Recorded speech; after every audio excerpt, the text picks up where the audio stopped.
a little bit G2 in some of the other games. I think that's a recurring theme for the squad. But yeah, different G2 this time around. They're definitely playing some better Counter-Strike, and what Nico said in that video as well, that they're feeling much better. You can see that the last 4 events, really, they've always, always the bridesmaid, never the bride, just getting to the very top. And now again, they're at the same kernel trace. Yeah, and that's what we're looking at. The real truths here are this: Nico and company are poised to get to the finish line, but can they cross that line? That's the biggest question. That's what I was waiting for since he joined the team, and even before he joined the team. I just wanted to play with him. My goal was to play with him since I started to play CSGO. My goal wasn't to win any trophies, to win majors or whatever. My first goal was to play with him and to try to win this everything with him. So he's now here. It's a great feeling having him next to me and playing together. It's really something that I was working for a lot, and especially because I bring him into my team, not him to bringing me in his team. So yeah. It's great feeling, honestly. Excellent feeling, and even cooler than that, we'll go a little bit further. Yanko, I think you might have some words here. He just wants to play with Nico, man. Isn't that the sweetest thing you ever heard? Yeah, it's pretty much up there, Trace. I think for Hunter as well, he kicked it off a little bit late in CSGO. Nico was already an established player. He was already making highlights in mouse sports and later on in FaZe, so he had to play catch up. Right, and not only did he manage to do that, as he said at the very end, he managed to bring Nico into his team, not the other way around, which is what you would have always imagined. And it just tells you like the desire, and it's the same for Nico, right? For Hunter, it wasn't even like winning the big tournaments; it's just like doing it with Nico. So, Maniac, is Hunter the stronger cousin? Look, now with the Nico that we are seeing, a year ago I would have told you probably yes, but now I think Nico is reclaiming that spot. I just think what was supposed to happen when these two, gathered forces on G2 is actually happening, which is both players firing on all cylinders, topping the charts, being that 1-2 punch. Now, for G2, this event is about confirmation. It's about confirmation. It's about making it to the next step. We had that plate. We showed their placings, these semifinals. Everything is coming together now for G2 to make it to the next level. They had never beaten Gambit. They beat them 2-1 with a clinical play style. Jax is playing better. Nico and Hunter are performing. All these elements are coming together for G2 story. Well, let's not negate the fact that when they did play Gambit, this is during the group stage, albeit, they had a pretty good CT side on Mirage. Then the bottom fell out, Yanko. Yeah, I mean, it was a close game, albeit, but it's the mental aspect, Trace, that matters the most here, right? They haven't been losing to Gambit. They've been getting crushed by Gambit. The one map they won against them isn't even in the pool. The games haven't been close, right? So for them, they're just going to be focused on, hey, it's LAN. We finally did it. And I think also when we talk to them at the previous tournaments, they've been saying that, we realized how we need to prepare for these playoff games, like be more relaxed. We've been overdoing it, right, because the desire is so great. So here, I think they finally figured out what the correct approach is for a game this big. They found their confidence on LAN as well. And it seems like everything is falling into place for them to finally break that top 4 barrier. Which is an exciting time for G2 fans around the world, all rejoicing, of course, that hashtag G2 Army, all that good stuff. But most importantly are our players to watch. Turn your eyes here now. At the end of 2020, untapped potential warmed the benches of both Astralis and G2. Initially shifted out by Nico's addition to the G2 roster and finding a reprieve in the wake of Kenny S's departure in March, entry fragger Jax has made the most of his return to active play, making space for the stars of his team while showing new confidence on CT sides with some extremely cheeky off angles. See the A site of Vertigo. On Bubsky's rare outings towards the end of last year, he stood in for Zipnix on Nuke, there to add some aggression but not quite finding his comfort zone. Here in Cologne, however, his ability to make risky plays a success and his confidence in Angels has given Astralis the unpredictable edge they needed to upset the expectations of their opponents. These two players have proved their worth for their teams throughout IEM Cologne. It's now time to see if they can take their teams to the grand finals. Yeah, quite literally on the cusp here. We look at Astralis, we look at the other side, and I know that this one's going to get your blood flowing, Maniac. Oh, man, it does. It absolutely does, because the Astralis story, they came into this event with the will to survive. That's survival instinct. That is how I would characterize Astralis. And the fact that it's not pretty, obviously it's not clean, it's not easy, but when it gets down to the nitty-gritty, to these overtimes, they make the freaking difference. And you have two players in there, Majestic Zip, who are currently amongst the best clutchers of the event, and that is no magic. That is no magic, because they know how to push it over the line, and this is what I love about it, just fighting for it. Yeah, absolutely fighting for it, because it's right there in front of you. You could almost just reach out and take it. Yank, I want to direct this one your way, because, you know, the last time we saw Astralis play up against a Navi, simple dunked on him. Navi's not in this game, but who could recreate the same level of trouble on the G2 side for Astralis? I think you're definitely looking at Nico when it comes to a game of this caliber, right, this deep in the playoffs, and Hunter as well. I think it's both of them are the two guys who are, in general, doing the most damage for G2. The rest are more so role players, albeit Amanek sometimes, right, steps up his game. He's taking the majority of those op roles, but you're really looking, especially now when there's no opper on Astralis, like, sure, you have Glaive and Dupree picking it up always on the CT side, they'll have it, but that allows a strong, yeah, you said it. That allows us a strong rifler can be way more punishing than usual, right? Because it's hard, well, in return to punish him for some aggressive plays. I don't think anyone can counter Nico and Hunter in that Astralis lineup. In terms of individual level, both of them are miles ahead. If they hit the stride, if they hit maximum level, maximum override, that is it. Nico and Hunter can take over. But for Astralis, what is great is that the way they used to win, by the book, clean, always playing the percentages, is not the way they win now. It changed completely. You'll see them make moves that they really shouldn't do. Glaive picking up with the AWP down middle. They changed the rules of Counter-Strike, and that to me is something I'm looking forward to. Yeah, I'm also looking forward to what map we're going to get right here. Ooh. Do you think there's a bit of a crossover, Yankover? Yeah, I think Vetoes are standard, no Mirage, no Overpass. I think Astralis clear pick for Nuke, and I think for G2, I want to see what their strategy is, because Inferno is kind of their best map out of the remaining ones, but it's also something that Astralis has played a lot in this tournament, and they shy away for it. They move into Dust 2, which was the pick of Astralis' yesterday against 3P, so another map they're confident on. We see G2 again remove Zaysh, so we get that Inferno decider, right? Another handshake. They don't want to risk anything in a game of this magnitude, but this was the problem for G2. There wasn't really a clear pick for them as Nuke is for Astralis. Yeah, I agree. I mean, the fact that the last time they played Dust 2 in that tournament, they lost 16-8 against Big is obviously not a good omen. But if you are G2, as Yanko is alluding to, you don't really have an absolute go-to. Mirage is taken away from you. Nuke is a comfort pick. I mean, Vertical could have been a question, but they go for Dust 2, and we hope they won't live to regret it. Yeah, I just want to reflect a little bit the last night, right? So we got Astralis VP, we see Overpass. We got like a nice first little half there by Astralis, right? 10-5 on the CT side. What happened in the second half that led that one to be exponentially closer? Look, it's what I'm telling you. The very modus operandi of Astralis used to be, we're going to play the percentages, we're going to do what we're supposed to do, and we're going to close the round because our protocols, our structure is close to perfection. This is not the case anymore. Astralis have to go out of their way to find rounds, to beat their team, to beat their oppositions, right? So by doing so, you expose yourself to punishment. You expose yourself to kills you shouldn't get. You lose rounds you shouldn't get. The overall, 5v4 conversion of 80% is not the case anymore for Astralis. They play dirty, sometimes they pay the price for it. Woo!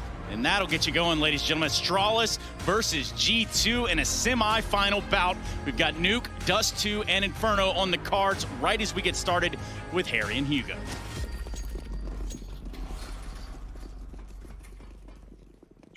Yeah, and we're not wasting any time getting into this one. G2 taking on Astralis for a shot at those grand finals already. I noted a lot of utility in this pistol to help out with this fast A execute out of Astralis. G2, they were set up to play retaken towards this A site. They've got these this utility, right? The smoke, the flash on Nico. He can set these guys up to explode out of heaven. Although Nico's all the way over in main, this flash isn't coming in. They're peeking heaven dry. Oh, that's a big nade dunking down onto 4 players at G2. They need to suddenly pop out the top, and they will, but it's into the Glocks that find every kill for Astralis. No problem. An absolute murder on that A-bomb site. And Astralis, they start strong. G2's retake setup, not going to plan. No, normally, right, I'm very, very confused already. Normally, when that's what you're trying to do, you have the flash player over towards hell. CT. He can pop that flash from CT out of heaven, and it would have given a lot of levity towards towards this retake. Instead, they peek it dry, through a smoke, through a nade, and everyone's churned up. That is not the start you wanted if you're G2. I agree. They wanted the smoke to cut off Hut. Whoa, look at this buy, Hugo. Hang on a second. It's crazy. Okay, G2, they want to have fun, Harry, and I can't blame them. They're feeling confident. They're the favorites, perhaps, and, well, they're going to try and show it. Jax, no armor, shotgun, Hunter, Nova as well. What a mess. Yeah, we saw Jane donning the Nova yesterday. Nico's Deagle opening up this round and getting away with a lot of damage. Now, one of these shotguns dropping through the vent. Hunter is already gone. The Nova never given a chance to play. Astralis in a good spot right now. They start to cross the remainder of these players over outside, and inside of the B site, it's only Amanek here. The majority of G2 still on upper. Amanek might have his work cut out for him as Astralis are heading his way. Yeah, but they are playing very safe. They're waiting for those last two players to join them before they start swinging the doors open. G2 don't know. They aren't confirmed that it's the B play, and so Amanek is even starting to change position. Could this catch him out in the open? Or, in fact, even leaving B at the worst possible second? He can at least play safe here, right? He can get Deegs and stay alive, but he's going to need to hit some absolute bangers in order to recover this round. Tries his hand against Zip, but Astralis at this point have the site. They can get the bomb plant, and at this point, I don't know if a retake's going to be viable. G2 might just try and save what they got, throw it into what will be another eco round as Astralis start strong. There, and if you're a G2 fan, as alluded to by Carlos in that interview before the show, you probably have some memories of the G2 squad versus the Danes on this map that you'd sooner end up forgetting. There you go. We lasted 2 rounds before referencing it. Damn, man, Carlos was right. Let's see. It is an Astralis round locked in here. The double shotgun force buy doesn't work out for G2. It may be an exit here for Amanek, maybe something, but Glaive's not letting it go down easy. And Astralis will keep it light and breezy. Guns saved, although not a lot, right? It's MAC-10s, it's Galils.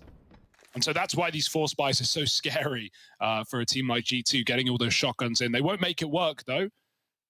And so one more eco. But Astralis on Nuke Man, back on LAN. This is everything we wanted, Harry. It's everything we dreamed. We may have had that handshake in the V2 as said of the skip of Vertigo and Ancient No One playing games here, leaving Inferno as our decider. But this is an El Clasico of, the Astralis era.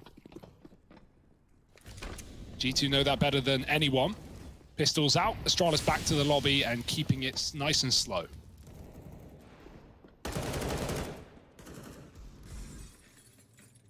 Yeah, there's still this this glass auto shotgun in play. And, that was by design originally when Jax bought it out. He consciously didn't have armor. So, I guess when you're wielding the shotgun, it might feel like the aim punch matters a little less, right? You are, usually in their face with it. So I'm curious if he's going to get away with anything on it. He's in the vent, surely got an idea. Yeah. There is this outside play coming in, so he might just get evaded in this round. You got the deep wall of smokes in. This wall of smokes is great. It lets you, have a lot more options. You can cross secret, you can wrap main, you can take garage. And with how Astralis throw these smokes, the garage smoke is the first one to dissipate. So it almost acts like a bit of a doorway on a timing. Now, what they haven't checked for Nico. Oh, it's ugly. No! 1 HP on Magisk. 1 HP the difference. Oh, that could have been something for the G2 squad, but now the odds of finding much in this round are kind of out the window. With the ramp control taken, Astralis, they don't know it yet, but they've got full run of this B bomb site. They've even got Hell as well, so if they did want to A-Rap, they could do that. Oh, this is about to get rough for G2. Yeah, this is a surprising one to go upper, right? They had all control outside and ramp, but they're walking into the stack right now. Nex has got a Deeg. Jax's shotgun is left alone down at B, and Astralis is dropping in with 10 seconds. They need the kills, and they need the plant. There's a man close, and Hunter could deny if he finds a timing. There's no cover. Oh, no, Hunter. He's got the kill, and the time is eluding Astralis. A full eco for G2. How does that taste? Oh, that's talk about a taste of your own medicine, Hugo, right? Astralis run out of time. Hunter denies the bomb plant with seconds to spare, and no one was watching for him. No one was accounting for it. Oh, G2. Oh, that's one round of win. Is this the final evolution, man? Have we come full circle? Now it's them making Astralis look like fools on Nuke. I could see Hunter hiding sight, and I was like, surely someone will stay after as they go wide. Is this the redemption arc of G2 on this map? Is this what we're witnessing? It's the start of something, that's for sure. Jax keeps the shotgun, and everyone is well armed now for G2. Astralis, that was their bonus round, and it did not go well. Fast smokes this time. Astralis trying to cross very quickly towards lower. Nico drops through the vent molly, taking 95 damage. He's still standing, but a shot from death, even a glimmer of a nade, could end his round. However, he's dropped the bomb in the secret, still standing, staying alive, and buying time here for G2 in what is a 5-on-4. If Astralis want this kill, they're going to have to hunt him down. And if they do, Nex is already starting to move in. There's the kill from Glaive. It keeps something here for Astralis intact. The B site, though, as said, not controlled yet. And Aminek's even got an AWP on rotation. He can help out if Nexa needs. Oh, yeah, there's that AWP springing to life at the B bomb site. And that's going to deter Astralis. They give up lower and instead look to go back to main. Everywhere they go, there's something, you know, pushing them away from their original intention. Whether it's down to B, they don't want to run into the AWPs. Now they try to go main. As they get to main smoke goes in. Well, now you got to reroute again. Now you got to look for another plan of action. This bomb is going down lower while Zip is moving in through hell. And he's going to try and take ramp, I'm imagining, to split this B site. But you've got to get past Aminek's AWP and Nex's AUG. And that is easier said than done. You've seen this double hold now. And Aminek, head on a swivel, even deals with the flanking Zipniks in through ramp. Great stuff from this AWP on the G2 side. It's just Dupree in a 1-on-4, and Hunter cuts him down with ease.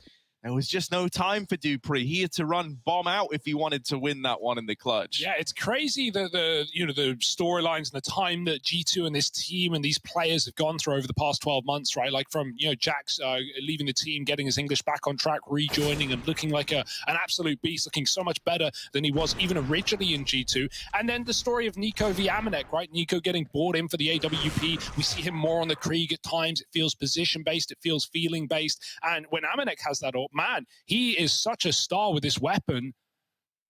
Up against a team like Astralis, who, again, we've seen all 5 players AWP on, even in that quarterfinal yesterday, and all have their moments. They've still got their work cut out for them, even against a team with similar woes on the sniper. Right now, it's just pistols, though, for Astralis. 2 Deagles, 3 Glocks. Going to try and group on the ramp. We got some crossing outside, but Nico's here in time to deny, and there's no utility to keep him back. Maybe the Deagle will do.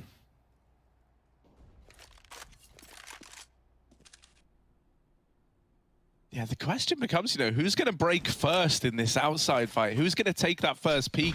Nico's now nading it. They really are sold on this secret position as a result. He's given himself a little one-way smoke there to try peek under. Glaive, in the meantime, has snuck out door and is now getting down the vent. G2 don't know about this. Nico starting to get paranoid, and it's probably been calmed. Like, yeah, there was a smoke by door. Something could have happened, but we're not 100% sure. Nico, he's keeping his wits about him. But still Glaive's going to hit the timing. Nico wasn't sold on the idea, and so now Astralis start to accelerate the pace, trying to get across outside. Hunter, can he hold the fort? Yes, that's the bomb dropped as well. There is a follow-up from the Glock of Bobski, and now he's upgraded onto an M4. This is spiraling out of control for G2. We need someone to apply the brakes to Astralis. 10 seconds left. This bomb is barreling in towards the B site. Nexa, he drops it, and on the back of that drop, he's won the round for G2 again. Another one going their way because of these last-second bomb plant denials. Na'Vi who? What's happening to Astralis? That's 2 rounds now. It looked like they were going to win their own block round. Obviously, different that one's a little more understandable, right? Only fun in games, only a joke. But that's 2 rounds now that Astralis have run out of the clock, and G2 have capitalized very well. Don't get me wrong, right? These rounds are fine for Astralis if there's no 1B, but they're going into positions they don't have so late in the round that if you don't provide that cover, look, bombs out in the hands of Dupree, he doesn't have cover, and there you go. It's a free round for G2. Almost a Glock eco win for Astralis. Keep that in mind. That was just pistols, and Glaive really made magic happen with that vent dive. So Astralis, they can be happy with that round. They can break the money here and now with full rifles, with the exception of Magisk.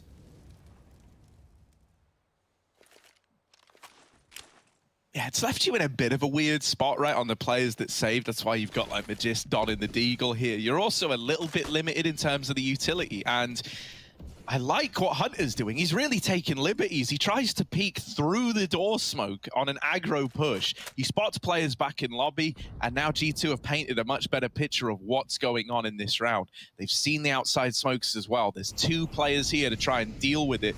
This time, these outside smokes are on the timing so that main fades first, and these players start to get in through the main position. Astralis, with the openers, have secured control of the A bomb site in a 4-on-3. You've still got the AWP outside and this double retake from Heaven. The utility is good. Nico taking players out of the ranks of Astralis, and suddenly the whole situation has flipped on its head again. Yeah, back down the vent for Magisk. Dupree's still here, but they're going to safe rotate. They want to go ramp side. Can Dupree find any kills on this drop? No. Amanek denies his rotate, and now Magisk is in hot water, in trouble. 1-on-3, and he can't hit a shot with the Deagle. It's going to be a round for G2 yet again. Very, very smooth moves for G2 just to take that safe rotation. They knew Dupree was still up, but they knew someone was on that A site.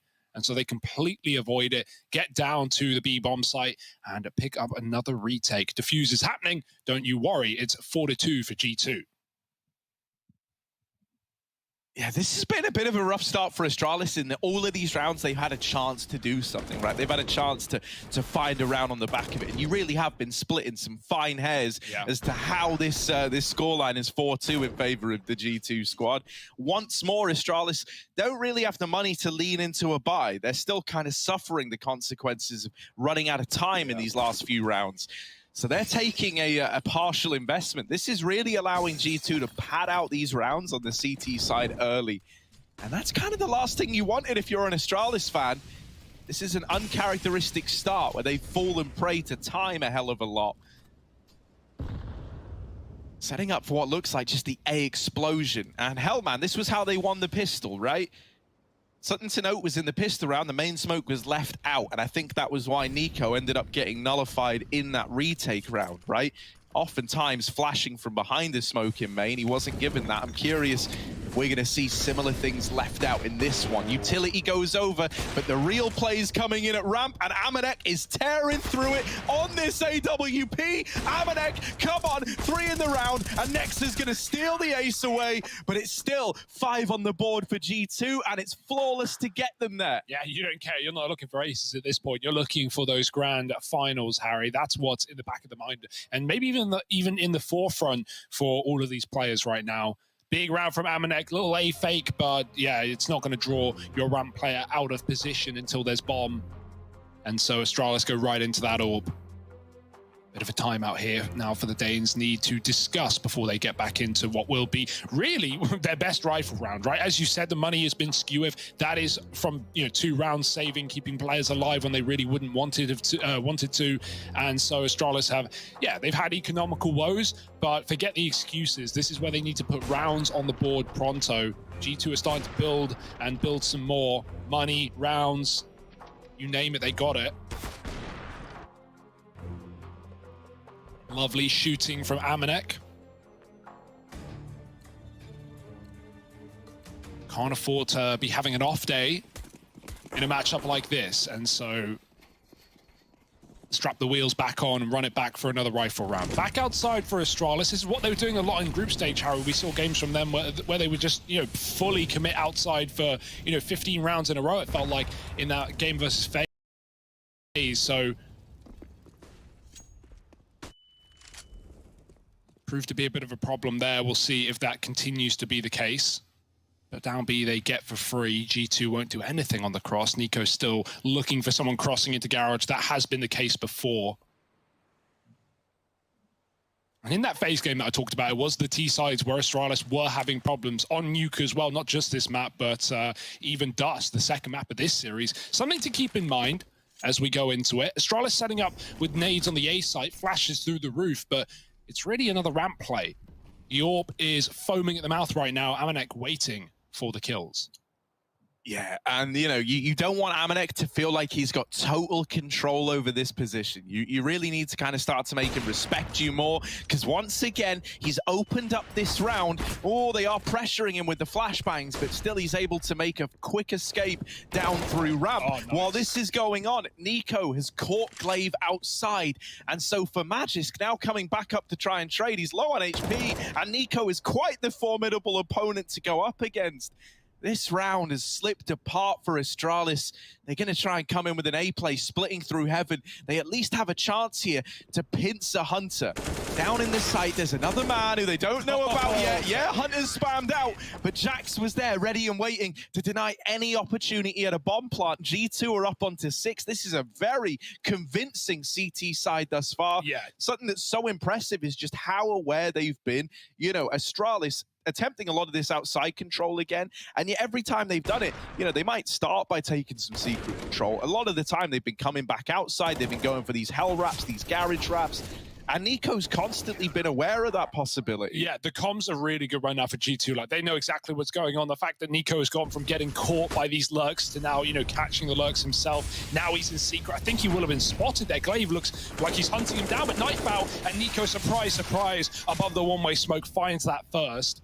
But on top of that, right, we've seen a lot of these A-fakes for Astralis, lobbing in utility into the top site and going back to ramp. I mean, that might work against a team that's scared, but G2, as said, the comms are good, no one's over-rotating, they see a utility, nothing comes out, and Amanek keeps getting kills off on the ramp with the Orb, so it might be time for Astralis to go back to this A site and try and hit it with some of the util. G2 might not expect the pace. This round, there's no grenades, just walking through this door smoke, and Hunter's looked away.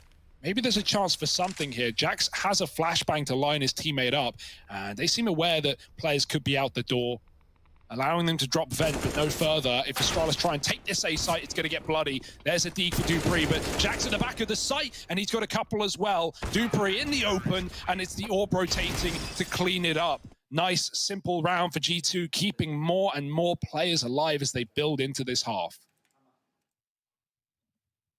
And what's always been so impressive is like these anchor players, these guys that are in positions where it's like one kill could win you the round for G2. It feels like they're always coming in big, right? Jax there is the example of that anchor player just holding on to the site, not letting them get in the, you know, kind of a steamroll or snowball, I guess, into a situation where that gets out of hand. Nexa on B as well, dropping the bomb. Hunter did the same as on the A site. Yeah, for sure. These anchors are saving the day for G2 at the moment. Okay, where do we go here for Astralis? Is it back to these outside control rounds that don't seem to be netting much? They faked the smokes, I like that, but we know Nico has been very aggressive in the secret in times gone by. Instead, this time it's Nexa, and Astralis don't care. They want that top site, and they want it soon. Yeah, Hunter waiting for the door peek, and he spots Dupree on the jiggle. Amanek's coming in to help him out. They constantly have like little 1-2 punches. You think you're just going to have to deal with one, and suddenly a second player emerges from the crawl space. There's Amanek surprising Dupree. There's more players back in the lobby, and look at Hunter. Look at the real estate he's trying to take. They know.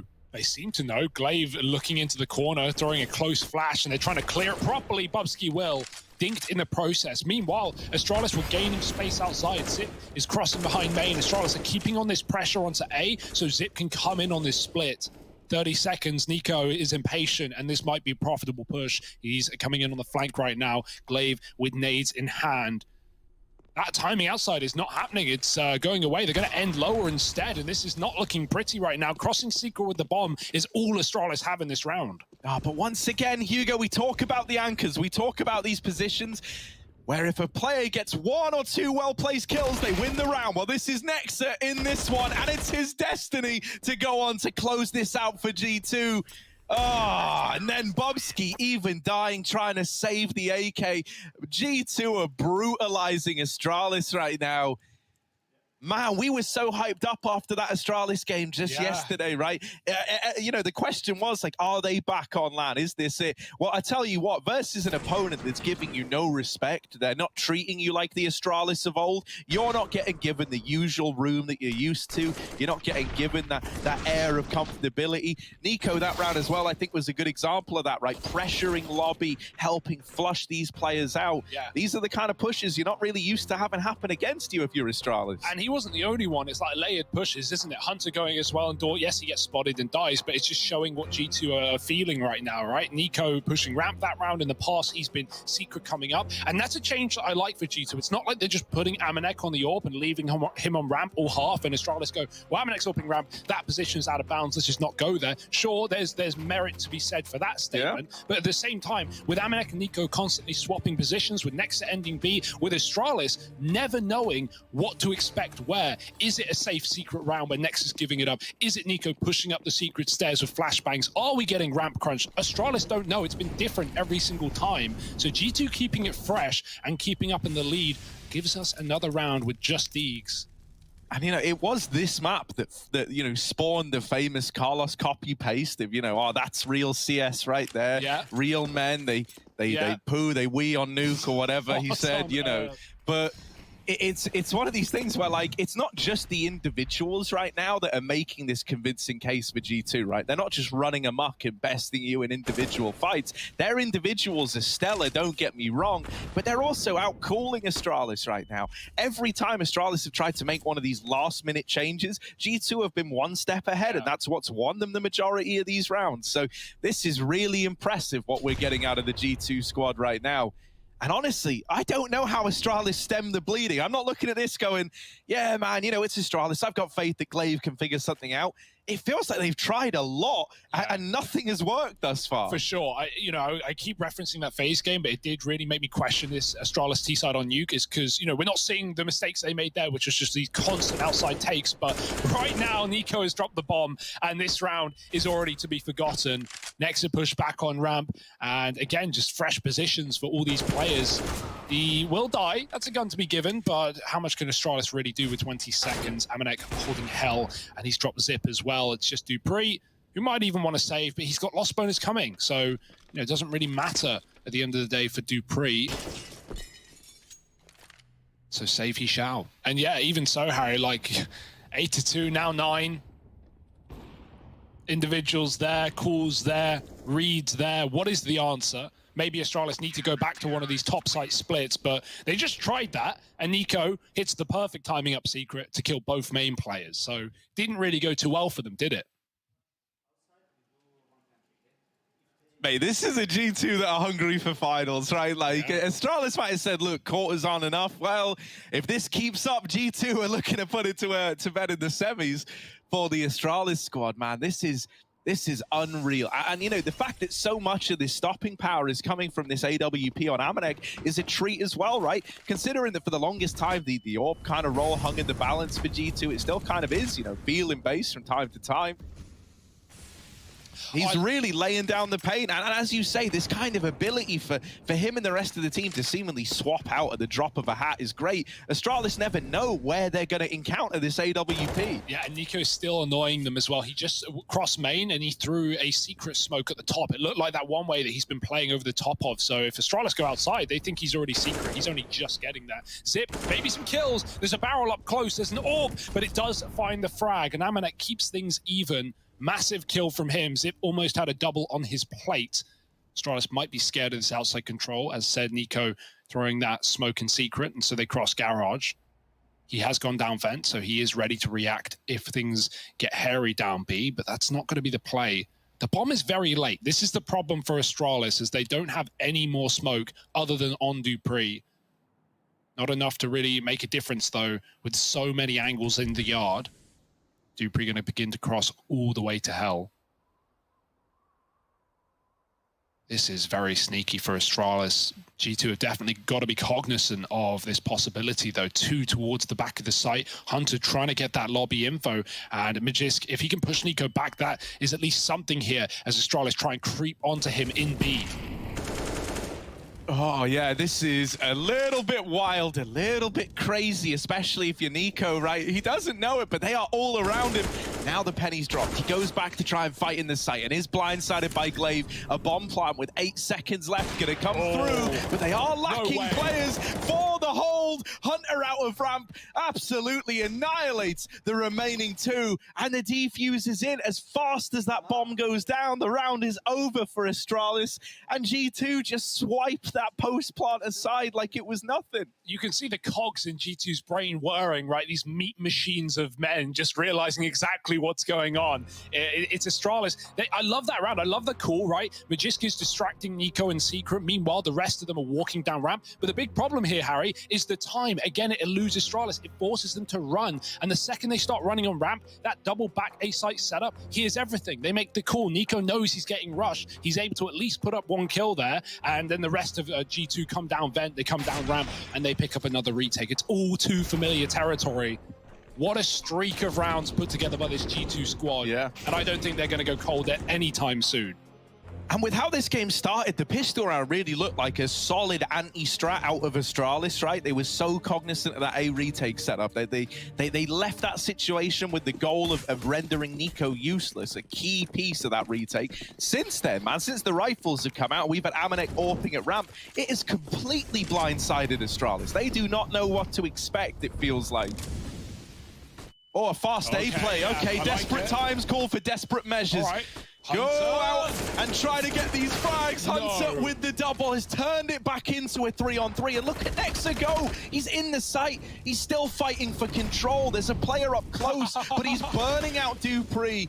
Has to worry about the wrap. They are all around him. Amanek is here helping out as best he can. And Nexa will deal with Bubsky. Dupree is suddenly thrown into a mad world indeed. He's going to Gary Jules himself all the way down towards this B-bomb site, running in, but already in the door is Nico. And once again, wherever you go, there is someone for G2 waiting in the wings to ruin your day. Yeah, maybe if Bubsky had an AK there could have been a hope in that 2-on-3. He gets a dink to the backside player of Nexa. But yeah, really nice A anchor work again for G2. Hunter stalls those kills out beautifully. Nexa's so quick at dropping in. And it feels like, again, you're just forcing plan B from Astralis every single round. They're never ending up where they want to go. You're going for an A rush with full util, and then you're diving down vent in a 2-on-4 because you know you can no longer win this round. It just gives credit to how well G2 are holding their spots right now.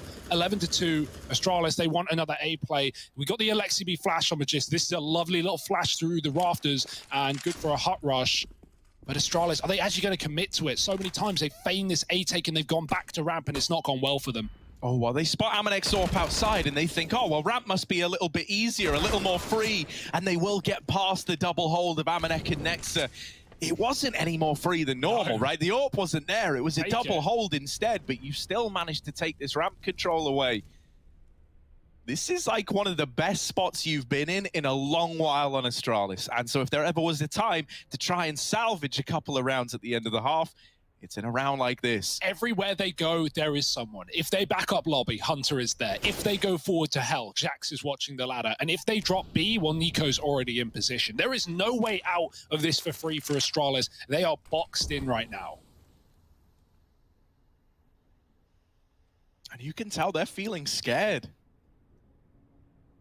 They really don't know where's safe.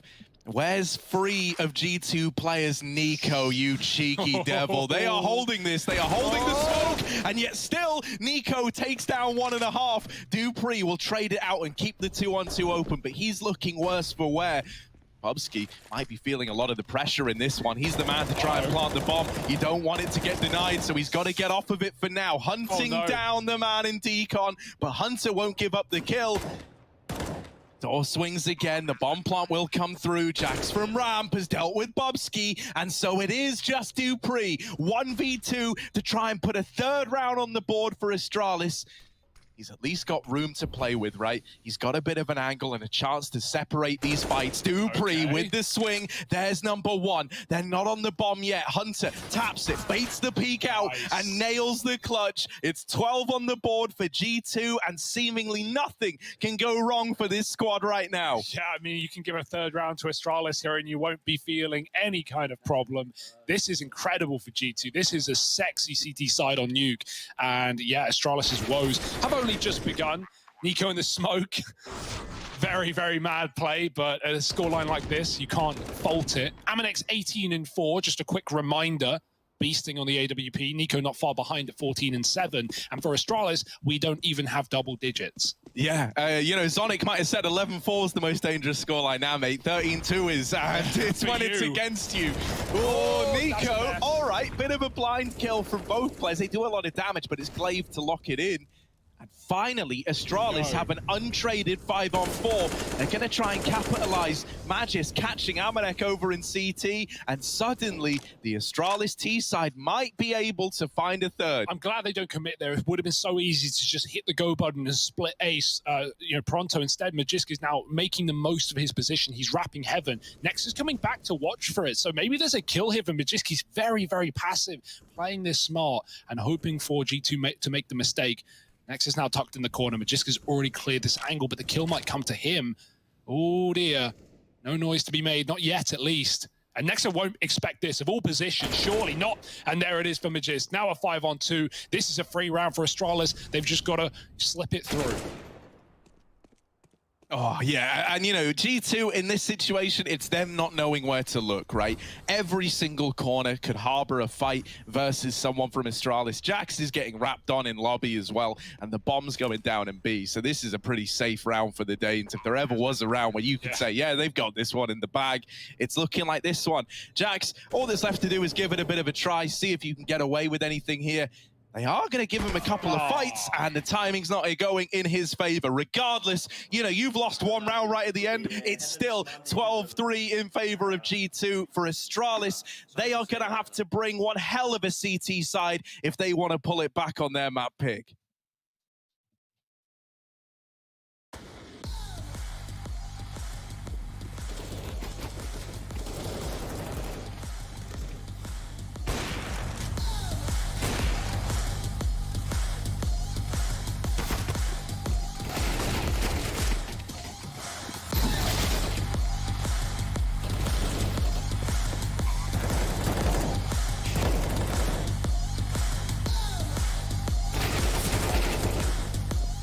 Do you think you know everything about CSGO?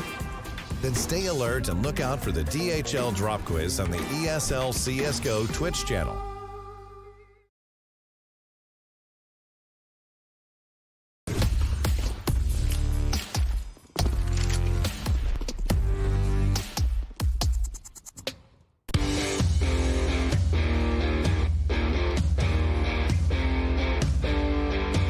Hey Future Pros!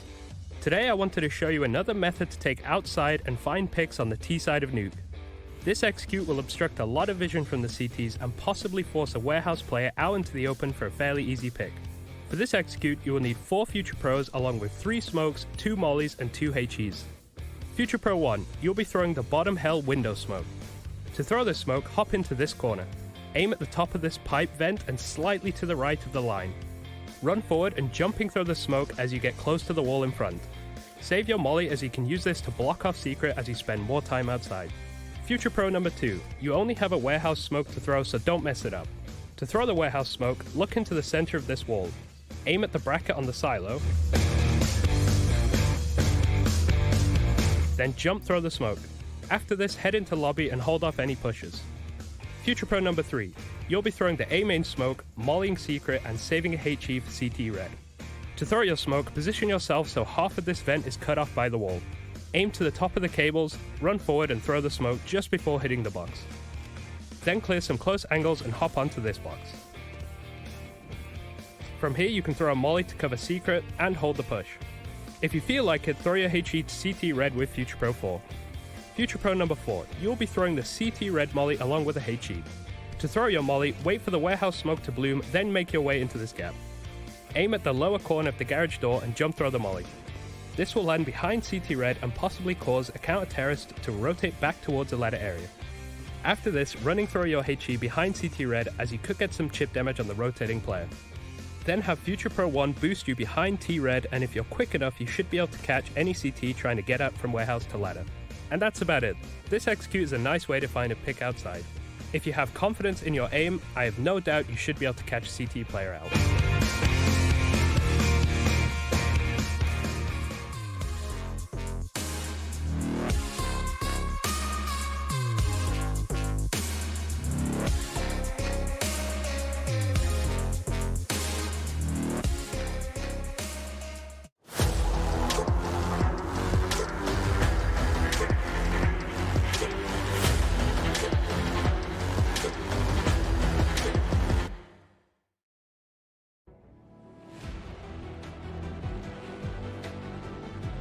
Well, Astralis have faced their fair share of challenges throughout the last few years. However, this one is looking bigger than ever. G2 up 12-3 on the Astralis map pick of Nuke. This used to be the home map. This used to be the proving ground for Astralis. And here at G2, with a grim reminder of how times have changed and how the mighty have fallen. Yeah, Astralis are getting taught a lesson right now in map 1 of the BO3. Winner to the grand finals and loser going out. So pressure's more than ever for Astralis. We need a round out of them here and now. They managed to find that first T-pistol. It's Bubsky, always good on these pistol rounds. Gotta say, starting strong. Nice rush out the hut, but it is denied by the Julies and Glaive finding 2 kills. Nexa will trade. Suddenly we're up in the air. Suddenly we're in a position where G2 can consider a win. Bomb getting planted, and the rotates are far out. Magiska's waiting for Dupree to walk up secret, but he's taking his sweet time. He has to sneak. He doesn't know where one of these players is. And so a lot of angles to clear gives a lot more time for that bomb to tick down. Yeah, Magiska is taking a peek out of heaven. Hasn't seen anyone yet in the sight. Nexa blindsided. Hunter will bring it down to the 1v1. And with still Magisk left to beat, I did not expect him to just fight it, to just leap out into the open and lock it in. But that's the kind of guy Hunter is. That's the kind of game G2 are having. Yeah. 13-3. Pistol round now going their way. And an impossible task for Astralis just got even harder. Yeah, they were ready for the A-Rush, man. Like, they had all the pieces in the right place. They had a triple ace up there, the Julies watching the hut. I don't know how Zip doesn't get any kills like Glaive does, yoink them, but even so, you try and outplay if you're Magisk, you try and be smart, but there's nothing you can do when you just get wide swung with a Glock. And there we go. That sets G2 up for the win in map 1, right? Like, you know, there's going to be a gun round to be played, but my oh my. If Astralis ever wanted hope of a comeback, it might have been eviscerated with that pistol round going the other way. And so it's up to the Force. The Eagles galore.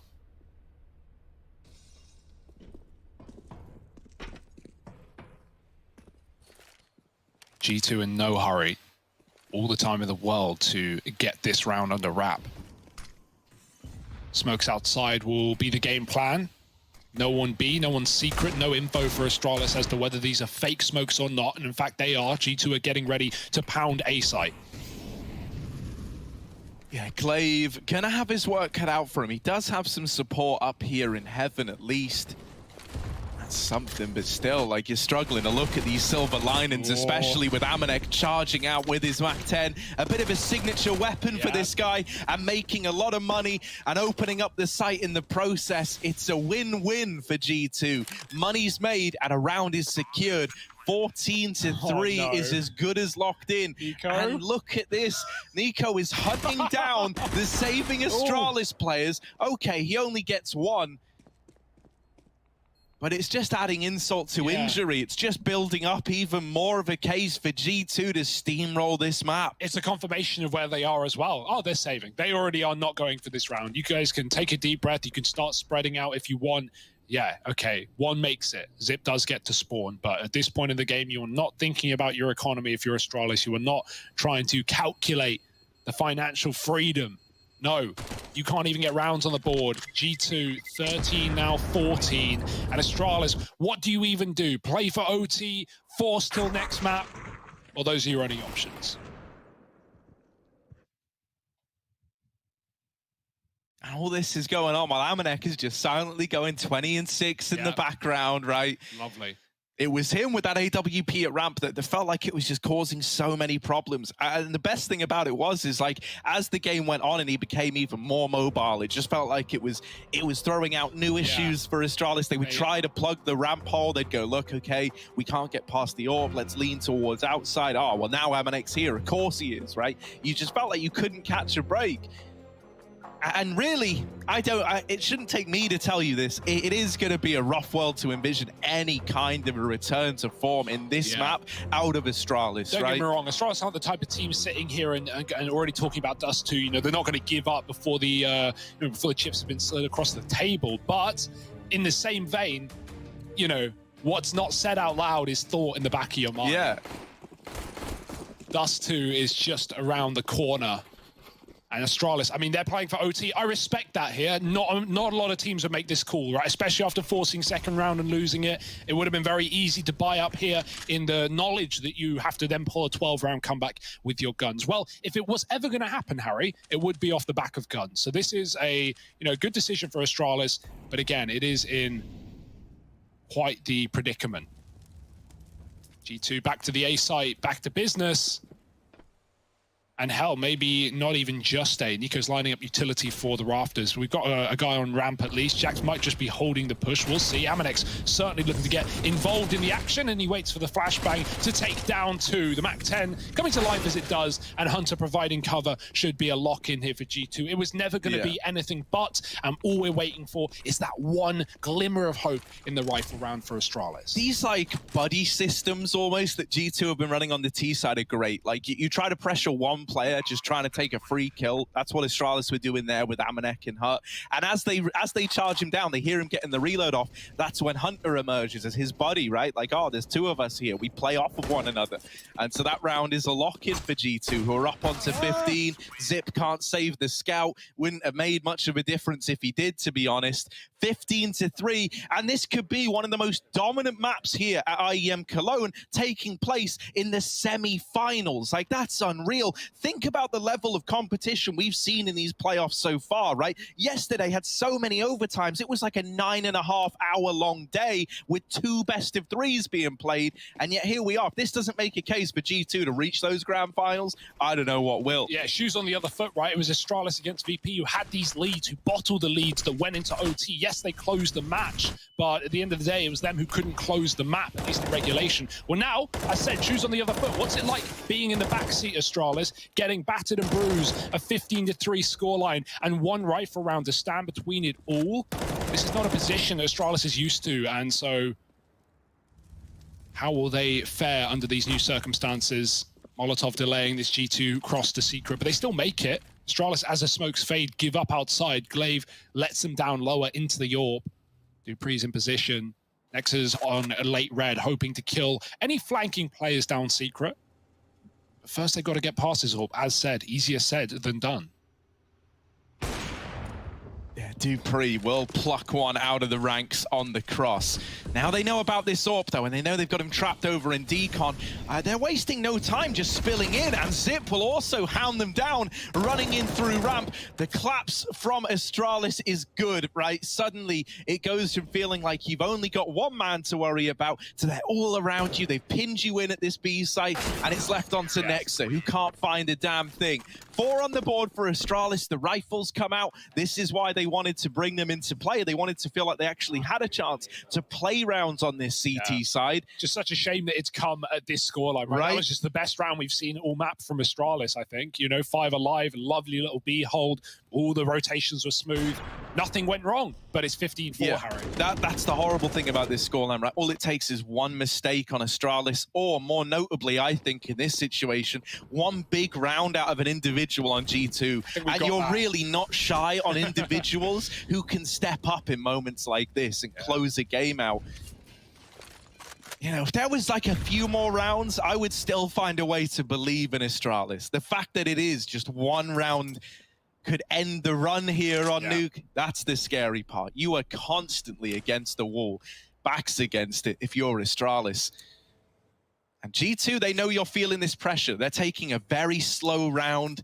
waiting to see if you give them anything, going for these info plays that happen, you know, towards the kind of mid-round after you haven't seen anything. No aggressions come through, and G2 now cognizant of they've got to be the ones to make this first move, start to throw the outside smokes.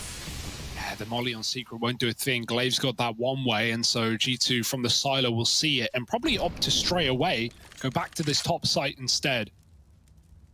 Zip is on ramp. He's run out of util, though. Can't stall a play if things end up there. And Astralis do have a AAA setup, so they are in the right place right now. This is actually a pretty botched round for G2. We're going to need some incredible entries on this execute because Astralis are set up very well to deal with it. dupreeh has left heaven. That is a timing that could favor G2. There are now 2-2 splits on ramp and A. Bubsky and his teammate at the CT vet need to hold strong, and so they will. Glaive is dropped one outside, and Nexus running through the molly. G2 desperately need an opening kill. They can't find it. Finally coming through, traded at least, and Astralis keep it as clean as they can. It's only Hunter in a 1-on-4, and there's no time for it.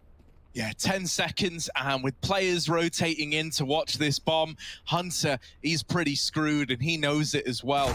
Nothing presents itself until the moment they intend to strike. A double swing out of dupreeh, and Glaive seals the deal on that round there. And so Astralis are now on to 5, starting to build a bit more of a CT side up. You know, breaking down the money at G2, making a partial investment come out here for the T side. It might even be tempting to buy, right? Like Hunter's at 44, he can get AK, full armor, nades, and his team could get, you know, whatever they want, really. But yeah, I like the half buy, the Galil armor, and, you know, get a full rifle round in the next. It's definitely the safe call. G2 not getting ahead of themselves yet. 15-5 is not a worrying position to be in, but that can change very quickly, as we know how frequent comebacks are in the current meta. Hunter, though, if we wanted anyone to perform this round, it would be him. Looking outside with this Galil. dupreeh has the cross with his orb. Seeing him orb fully over Glaive in this map. In the maps we've seen so far from Astralis, you know, if you counted up the rounds, it's probably Glaive orping the most right now. Yeah, the G2 Deagles always make me scared as well. Hunter's dead, that Galil is out of the round, but there's still Deags in play. There's still weapons that could be retrieved. They're trying to wrap into main. Magis does not want to give it over. There's a lot of bodies there, and Nexus Deagle will claim another life. dupreeh answering back with the orb will start to stem the bleeding and takes matters towards outside, just lays down the pain. dupreeh has saved the day. Only Nico left to beat, and he doesn't have the bomb either. So even if he gets this A kill, it would be the start of the round for Nico, really. He's got to go on to find 2 more. And that's assuming he's able to survive this crossing. Now, it's gotten a bit weird. That's a body. Bubsky doesn't realize. They don't realize. Oh, this is weird. I think it was a spam through the heart. Nico gets the first, but now up in heaven, he should get traded. He should get traded. Nico should just die here, but he's gotten to main. They're giving him main. They're giving him a chance. Oh, my word. No time for this. He's not going for it. He's not going for it. He's saving. He's wrapping away. The bomb's lost outside. Nico maybe just looking to do some damage. Oh, damn. I got so worried for a moment, though. It looked like Bubsky was looking at him. Bubsky must have That was such a weird round. Nico shoots a dead body. Bubsky thinks he's shooting through the hut. He's just holding hut while Nico's looking at him. Oh, God, what a terrifying It's fine, round. though. It's still 6 on the board for Astralis. They still find the round. We don't have to forget about dupreeh's heroics. Nico didn't win anything, so there we are. AK saved, reinvestment coming back in for G2, another chance to put a stop to this comeback from Astralis. Yeah, lovely opening from dupreeh.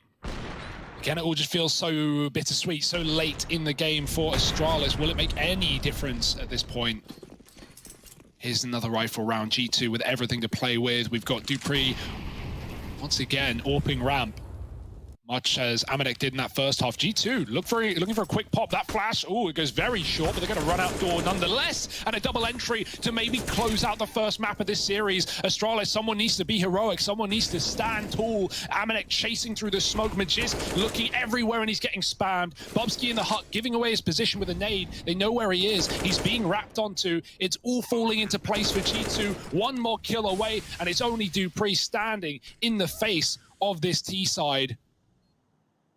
What a game this has been for G2, and there's nothing dupreeh can do except, accept the inevitable and go forward to dust.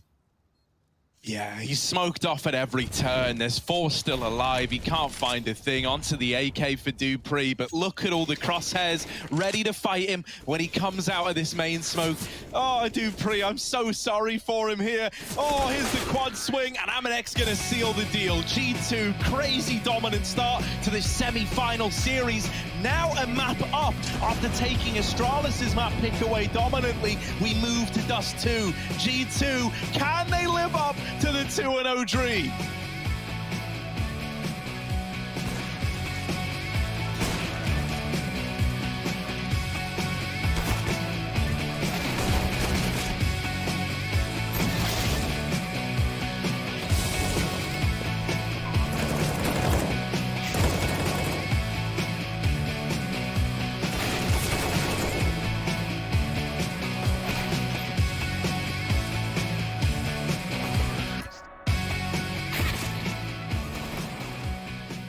Yeah, it's been great so far. I think we really stepped up a lot coming to this LAN. I was actually pretty surprised that we played so well. Like there was a really big difference between us playing online and on LAN. Like I could really feel that the boys are way more hyped and they really want to like fight way more when we are all together on LAN. And that was really great to see because this is my first LAN with G2. So if he managed to keep it up, this performance, I think we can go to the final and make a really good fight in the final.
Do you think you know everything about CSGO? Then stay alert and look out for the DHL drop quiz on the ESL CSGO Twitch channel.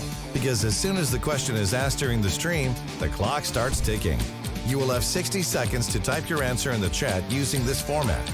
And keep in mind, speed is important at DHL. So the faster you answer correctly, the more points you get. Keep track of how well you are performing on the leaderboard. Will you manage to make it to the top and win one of these amazing prizes?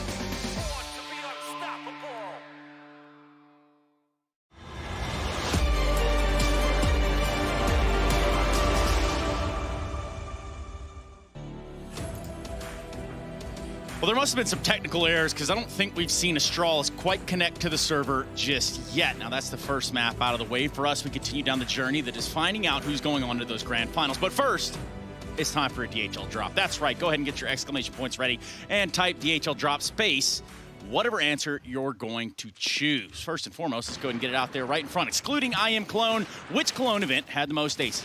16, 17, 18, or 19? Choose A, B, C, or D. You have 60 seconds.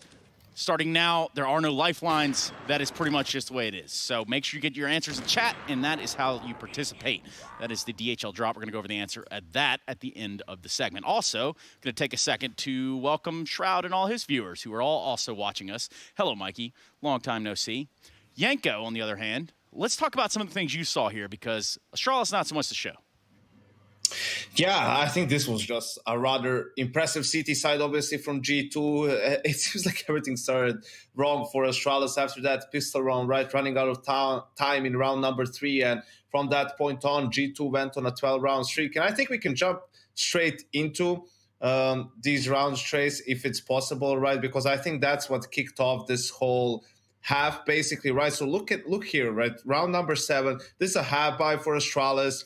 They want to do a fake A execute, right, with a lot of utility. So usually in rounds like this, a team would over-rotate because it's a really good thing to run with just pistols, right, try to hit the A bomb side. But look where Amanek is. He's on ramp, and this is important. Like, first he gets very early info, and yes, of course, it helps that he gets a bunch of kills. But just seeing that first guy, it tells G2 everything they need to know, right? So they win the round easily here just against pistols, no big deal. But what happens in the round following that, as you can see, you know, Astralis goes for a more in-depth, like first they throw these L smokes that you see here, actually the wall of smokes, the standard one. And then after that, they're going to re-smoke main and windows, right? They get Magisk here into secret. And at this point, you know, you're trying to show to G2 that you want to fight outside, you want to hit yard, you want to maybe wrap that A bomb site. But what Astralis wants to do, again, probably because Amanek last round was on ramp, they're thinking he's not going to be there 2 rounds in a row, right? So instead, they just want to sneak glaive outside, and the majority of the team wants to hit ramp, but look where Amanek is. Again, on ramp, again, the early info, the kill, right? And the jig is up one more time. Now Nico knows, he understands because of what Amanek is calling to him, what's going to happen. He gets the kill on the lurker, and G2 wins an easy round. And I think this is completely derailed Astralis and their plan. This is something that's uncommon. These are some next level strats, right? Really in depth. You can see a lot of fakes, and you're using all of your utility. So they were a bit flabbergasted after this, and they didn't really manage to adapt from this point on. This was like a high kick to the face for Glaive. This is what it is. These 2 rounds that Yanko just pointed out, this is G2 once more proving that in terms of preparation, they are on top of everything. I had the same feeling against Gambit, the way they prepared that game. I had the same one against Nuke. You look at Amanek, he's had a fabulous game, but his position, time and time again, here to prevent Astralis from playing mind games. And as soon as Glaive is pushed out of his comfort zone, that is it. You can see G2 with the red carpet in front of them, just delivering the goods. Yeah, it's pretty much laid out right in front of them. It doesn't seem like they can make a wrong call or a wrong move. And for G2, that's kind of the way you wanted to start this semifinal. You take the map pick of Astralis, you look forward into Dust 2, you've already got your foot in the door, and now you're just 1 map away from a grand final, Maniac. You are, and honestly, you're poised to go to that grand final as easy as it is. G2, it would be something crazy. It would be something incredible if Astralis managed to pull it together right now and push back on Dust 2. Yeah. Because they've been hurt so deeply on that Nuke peak, feeling like they've had no say in any round, just Yanko pointed out right there, being countered, being completely adjusted to time and time again. For Astralis to find it themselves, to fight back on Dust 2 and push us to our 3rd map will be something incredible. Yeah, it absolutely will be. We actually have Nico, who stood by in between maps, to give us a couple words. Nico, were you surprised by the issues that Astralis were having with their timings on their T side? It seems that they gifted you an eco in that 3rd round. Yeah, I'm not really sure what happened. I think they're the team who usually doesn't commit those kind of mistakes, so I was pretty surprised that they actually did it. I think like even 2 rounds in a row, they did the same mistake, and we just ran down the clock and somehow managed to win the round, and that definitely helped us just with momentum after. Amanek had a great city side as well, so yeah, it's not a usual mistake that Astralis is doing, so I have no idea how that happened, but I'm glad it did.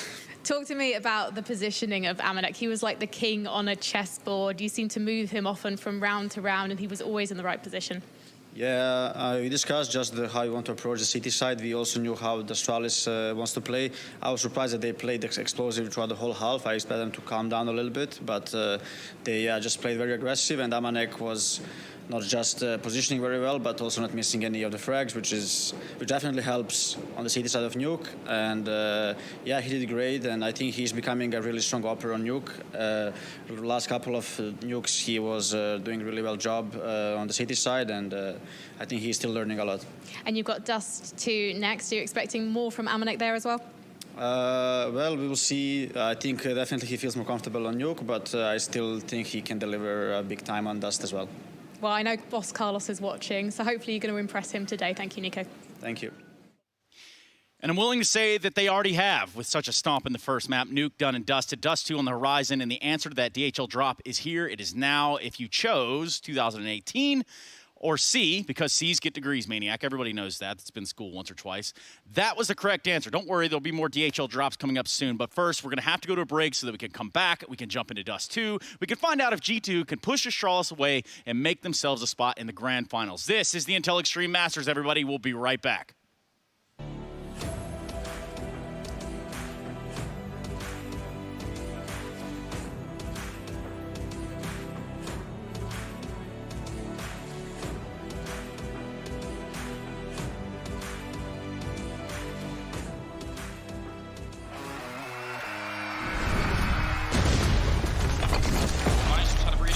He's going to get that shot, and it has to feel a little bit going out middle of the air. Oh, you've got a big three. Takes every single one from nothing to the AWPAs. I can't believe he's just done that. Epics.gg official CSGO trading card. Collect your Epics on shop.eslgaming.com.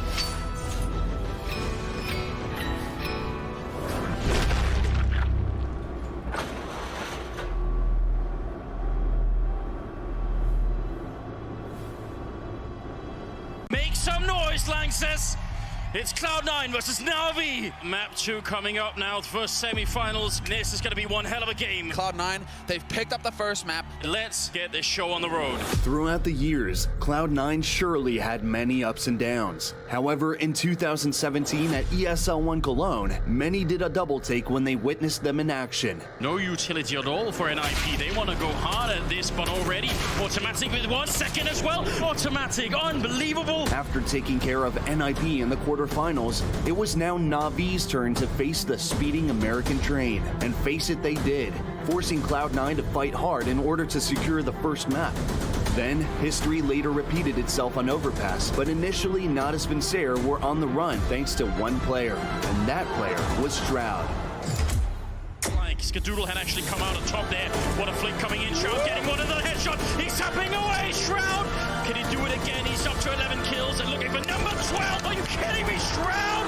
Can anyone take this man down? He's got 12-0. He's a one-man army.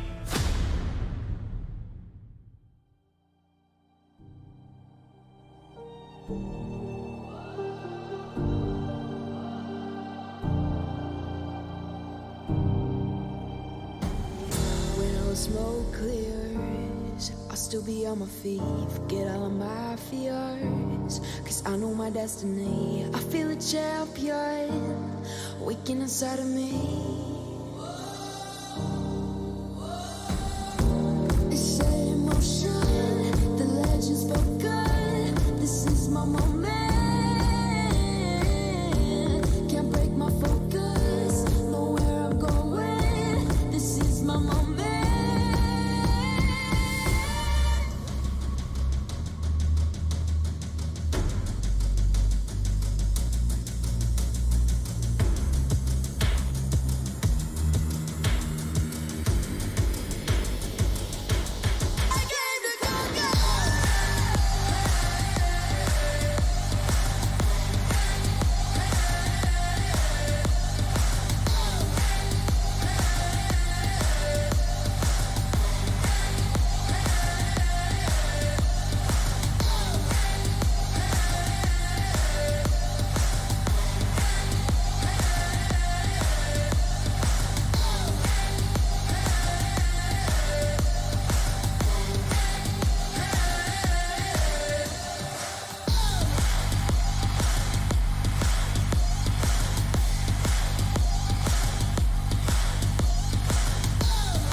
this huddle. Right now, that is the only thing standing between us and a G2-0 dream as they move into their map pick next on the G2 side, tucking a dominant nuke performance under their belts. We need to see if Astralis can pick up the pieces because they just got blown out the water on their map pick of nuke. Yeah, absolutely shattered. And now we head to the realms of Dust to a G2 pick, but one that Astralis are not unfamiliar with. More than experienced yesterday in their OT bonanza, and so let's see if they are cut out for the job. They certainly weren't on nuke. G2 with a T-side start, bit of utility. Astralis have their nades on Glaive, and it's very spread out for G2. They've got long, they've got lower, they've got T-spawn, but Bubsky wants to take it all away. Bubsky's mid peek is interesting. Oh, it was being held from outside the long doors, and now they hound down this kill from lower. Bubsky dead in the water, and Hunter, taking more out of the ranks of Astralis. What? This pistol round is cancelled. It's over. Hunter's put it all to rest already. It's just Magisk left. He's lost the A-bomb site, and he's left in a 1v4. I think the rather grim reality that this round was decided at about the, minute 20-second mark has just set in. Yeah, that's not a normal fight that you take. When you peek mid-door with a Glock and you see 2 CTs with USPs, you don't fight that. You're not meant to fight that, and you're certainly not meant to get away with a 3K. Hunter, that's obscene. You're not meant to do this, Hunter. You know you're not meant to do that. Look at it. Magisk gonna try and just brute force his way through the short smoke, but yeah, I think that was optimistic at best. They hound down Magisk, and the pistol round goes the way of G2, keeping up that winning streak from the previous map. Yeah, and now just the chance to build upon it as well. The worry for me is, Harry, if you think about that first map, Astralis, they went 2-0 up, man. They were looking good. They won the pistol, they converted, and then they got swept, right? 12 rounds in a row going against them until they closed the half with 3. Well, now G2 have taken the pistol. So what does that mean for Astralis? If this Force goes nowhere, they're going to be left in the dirt. AK's out. This is not a simple buy for G2. They're putting everything in. They know this Force is coming. They want to beat them at the range game. Zip does get a tag on long, but he's out of there. Nice shot from Glaive down middle. What we needed here for Astralis for them to find this upset win. I tell you what, right? We spoke about Amanek and his AWP a lot back on Nuke. It was so suffocating. We never got to see Glaive donning one because that CT side was so short and so cash restricted that really it was never in play. Yeah, Dupree had it a couple of rounds really, but didn't make a huge amount of difference. And again, it was up against 14, 15 rounds, so we never saw Astralis do anything more than warm up. Right, exactly. It was like we got a little glimpse, and it's like, oh, that's it. Yeah, there was just no room left to play with. On this map yesterday, well, we saw a Glaive Dupree run it. We saw Zip have that crazy round on A-Long as well. The AWPing definitely looked better, right? And Glaive seemed to find a lot of ways to make it work. So maybe that can happen today. Here he is on Long, double scout for Astralis, and they know what's coming. They got this flank. Yeah, because of Dupree wrapping in through T-spawn, everyone is stacked in this A-bomb site for the Danes. So getting past it might be easier said than done. Magisk Steagle brings it back in to now a 1v3. Nexa, this was meant to be a G2 round. The long wrap is still coming in, and it should blindside, and he's dodged it for the time being. But will he be aware as he backs up? It's into the crosshair of Dupree, and a team ace for Astralis. They waste no time in stealing a round back. Yeah, those scouts are immense as well. They do so much damage. You see all those D kills come in on cross, but they're all body shots, man. It's because Glaive lit them up early with a scout, not only on long, but also in T-spawn where he hit Nico jumping. So Glaive the assist king and Astralis with the Deegs. Get it done, and now they can start believing again. Flipping this script early into the second map has put G2 on pistols, and so now Astralis are more than ready to start running away with the game. Glaive is a glass AWP up against pistols. That's ballsy, I've got to say it. Pulling the AWP in this early anyway is always a risk when you know there's still Deegs in play, there are pistols running at you. These rounds can get out of control very quickly, but to run it with no armor, Glaive's got to be feeling it. Yeah, and now with the scout tag factoring in as well, he's really soft to a lot of these pistols. So Glaive's got to be flawless in his approach to this round. He secured the opener for Astralis. They know about that AWP now. But it hasn't deterred them from getting up the catwalk. He will start to drop back down into mid. I don't imagine they commit into the AWP, right? I imagine that is like a big, you know, stop sign almost. Big info. They are going to start to rotate into lower, but the bomb's still up here on Cat. So where is this looking to end up for G2? Yeah, they got spotted by dupreeh jumping over smoke, so he has a bit of an inkling as to this ending B. And I think that's actually changed G2's decision in this round. It looked like they just wanted to full group, as you said, and now they're just hanging around middle. Enough util to really do what they want right now. They could fake A, they could go back, they could mid to B. And that seems to be the play, next with the mid to B smoke and a flash to follow, perhaps.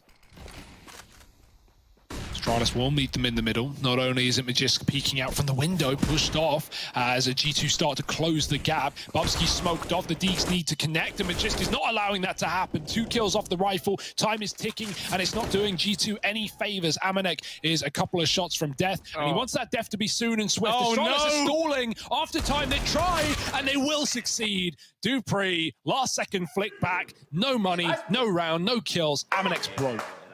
Beautiful. I love that. That's what Astralis do there, right? We've actually had moments like this happen with Astralis in the server, in the group stages, and they just took the kills when they were available. That time there, they go, nah, man, we're going to wait. We're going to let that clock run out. We're going to really punish this G2 money. And this has set up Astralis quite nicely to get off to a good start here on Dust 2.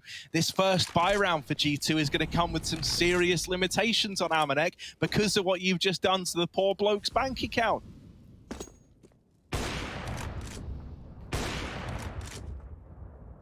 Yeah, so no more free rounds than this. A full Glock eco on T-side Dust 2. dupreeh knows that, and he wants to get in the forefront with this SMG. Nice stuff from Glaive again, just hitting his shots that he needs to up top mid. Zips drop the bomb, and one by one G2 start to falter. dupreeh even hunting kills, and that's a perfect round for Astralis. Nothing going wrong there. But this is where the problems can begin. G2 coming in with a rifle round. It's been very back and forth ever since we saw that second round force from Astralis. And G2 want to get their swift vengeance. To give you an idea of how much it hurts you dying after time like that, though, look at Amanek's buy here. That's a glass scout. You're seeing that, right? Doesn't have armor behind it even. So he's having to just try to chip damage in this round, soften players up for his rifling counterparts. We saw Glaive do that to win Astralis the little force buy. Yeah. Surprised he didn't go for a Mac 10 or something, but, you know, range is a key. It's got a bit of util at least to get something done here. Flash over mid on Glaive. He's not going to be able to get into the action. I think he saw someone cross up above that smoke, but by and large, the hidden smoke provides safe passage into Catwalk for G2. Amanek, he wants to fight this back.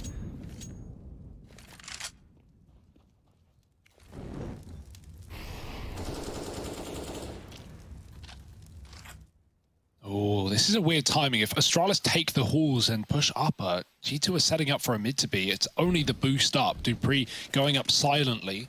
If you jump off the car, you can make noise, and he doesn't want anyone close in the tunnels to hear that. Here's that mid to be fake. It's Hunter with the doors on the left-hand side of middle. Those two smokes providing him a bit of room to find his opening kill. If he can take down the AWP and sell the fake, that's massive, but instead he's just going to double back as now the A attack comes in.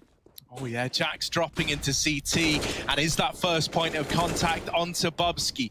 Magisk has now got to worry about 2 positions at once, so he's calling for support from Zip at long, but he's cancelled out right away. There's still these 2 players lost to the kind of looking for the lurk kills, and they will spot the players in B who are just saving here.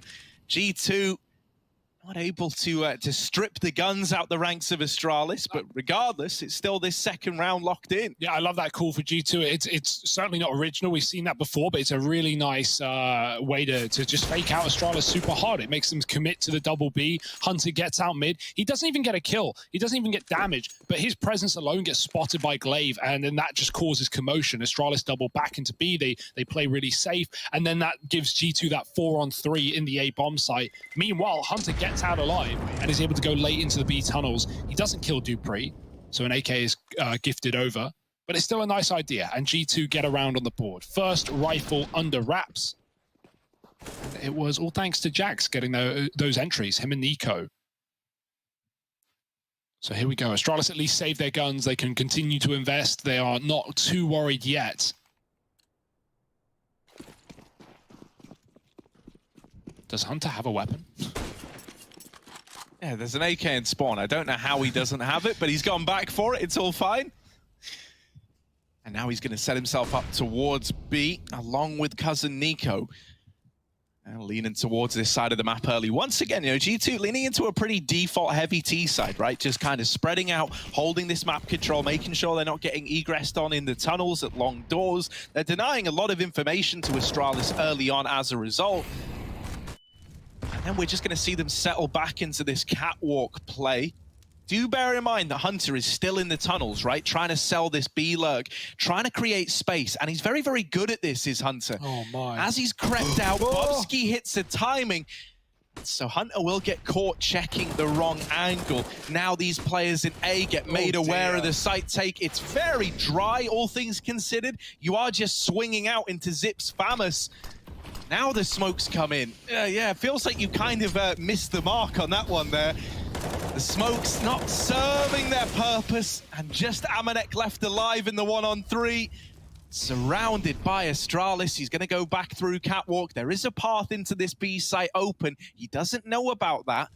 But will he look to make the play based on feeling? Yeah, he stepped there, so a player right below him definitely would have heard. That's going to be calmed over. They know he's trying to consider going back, and dropping would make noise. Does Amanek want to commit, or does he want to save? Always an option here on the T side. Does have a little bit of money to fall back on, but out he goes. 15 seconds. He's got to get this kill immediately. There's more than one player facing. Good flash. And Amanek, I mean, it's time to get out of here, buddy. Bobski's close right. He's going to read it. Amanek's got two, but he can't plant the bomb. And so Dupree living is all Astralis needed. Very nice try for Amanek. Gives it a go. But it's still an Astralis round at the end of the day. Pretty huge little detail there, though, is he grabs that bomb plant in at the last few seconds, and so now could drop an AK into play. You could even look to force up here and have 4 rifles on the G2 side. All right. I'm curious what the decision's going to be, and this wouldn't have even been an option if Amanek didn't get those couple of kills on the exit with the bomb plant money on top. It's a nice little bonus, isn't it? G2 calling attack pause. I don't think you're alone, Harry. I think they are also trying to figure out that one. And what they want to do with it, most importantly, as you said, those smokes came down very late on the A site. It's the equivalent to when we see teams, you know, go long and they go quiet, and then they late cross without smokes. They just take those fights into CT. That's because they think the CTs don't know they're there. And that was the plan for G2. Hunter walked through B. He's causing distraction. He's trying to get Astralis to rotate, and then they contact the A play. So it's you're hoping to catch Astralis rotating, and they almost did. There were players moving into CT, but Astralis reacted very quickly and were able to stop them. So yeah, the fake doesn't work, but we're seeing what G2 are trying to do right now. A lot of fakes from Hunter, a lot of lurks from Hunter, while the rest of the team group up and hit a bomb site together. We're 7 rounds in, and Amanek so far has primarily used the scout. Yeah. He's still donning it forward into this round now. And I kind of like it in these like full rifle rounds, right? He's always just able to get a bit of chip damage, even on these players crossing. You know, everything is worth it in the long run in this game. You know, a matter of taking, 50 HP on a player crossing can make the difference in terms of winning a round or not. Bobski, however, shows us another way to win rounds, which is just to line them up and knock them down on the short side. The bomb is dropped in front of all this utility as well, so it's going to be a bit of a mess to try and retrieve. Amanek is the guy tasked with this horrible job on the short side of getting that bomb back, and the rest of his team are getting turned to mincemeat over at long. This round, bit of a disaster for G2. The short play denied. The long wrap might find these openers to create some space, but once again, that bomb is cut loose on the catwalk for Hunter. Okay. He needs the ace 1v3. Oh my word. Can he do it? Back into T-spawn. The bomb is still on short, and he's just too far away to get it back. I mean, there's a world, Harry. He's coming from lower. He could maybe jump up and go back. No, he's walking. It's over. With the walk, I don't think he can. I was going to say, they're not playing the bomb. He would definitely imagine that they're playing the bomb right now, so that's why he's walking. If they weren't, he definitely had a chance to make that happen. But, you know, Astralis just reading it, playing together, and They've won the round off of time alone. That's another one for Astralis. They're really building into this. It did feel like near the end of that CT nuke side, you know, right before the game ended, we saw a couple of gun rounds for Astralis. We started to see clean gun rounds, and they looked like normal. They looked like how they didn't look in their T half. So, you know, maybe a little more warmed back in, maybe some motivating words said by Zonic coming into the second map, because this certainly doesn't feel like nuke anymore. Far more level game. G2 are getting handed out heads or haircuts, headshots, whatever you want to call them. It's 5-2. G2 are broke. They are using their second timeout. And so many of these rounds is coming down to players saving when they really don't want to. All that does is skew if the money. And you'd much rather it be level so everyone can buy together. Huge double kill to open up that round from Bubsky, man. Like a nuts little transfer to find it, just spraying, and they almost line up for him. Like they were asking to get collateraled on the spray. And that was also the kill that dropped the bomb. And really, that was the thing that stopped Hunter even attempting that go in the clutch. Once more, pretty aggressive purchasing decision here from G2. A hero AK in play. You know, you're at least banking up loss bonus at this point in the game, so you are still looking to invest next. You've got Hunter, who, as we've seen, can do damage with just this one rifle in the round. And they might ease back into a long play. Zip has been good at holding down this side of the map. He's been someone to keep an eye on for Astralis at this event. Yeah, if Hunter wants to find value, he needs to be dropping guns for his teammate. He needs to be getting these openers and not in no man's land either. Glaive on the corner, but he gets out. The flash is good, and Glaive wants nothing to do with it. Back to the site. Jack's now scoped up. Astralis can flash these corners, though. That can make things very uncomfortable for G2. They won't commit with the long control. They take it, and they rotate out. This is a good round to do this. As said, no smokes, no real weapons either inside that AK. But Astralis are going to see this coming. Yeah, you've at least made them paranoid and lean heavily towards the A site. If you're able to get past Dupree, you might be onto something, but it's easier said than done. Dupree annihilates G2 in the double doors, and now just Nico left. 1v5 with the Deagle, and Zip is there to see it through to the very end. Astralis get a flawless round. They don't fall for the fake long control. And a much better game out of guys like Dupree, who it felt like started to find his footing, as you say, right at the end of Nuke. Just far too late in the game, we started to get a few rounds out of him, namely on the AWP. Well, here, it's the rifles doing the damage for Dub. Whatever it takes, man. You know, if you're getting it done, that's all that matters at the end of the day. And Astralis are certainly looking better. G2 calling a tech as well. Already ready back up, though, so we will be running it right into another rifle round here for G2.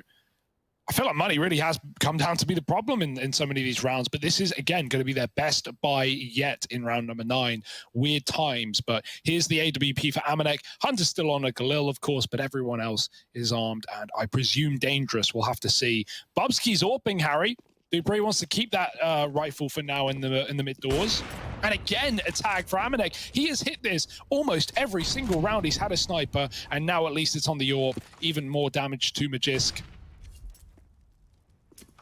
Bubsky's actually handed the AWP back to Dupree, so it was only temporary. Or to Glaive, rather, up on the catwalk.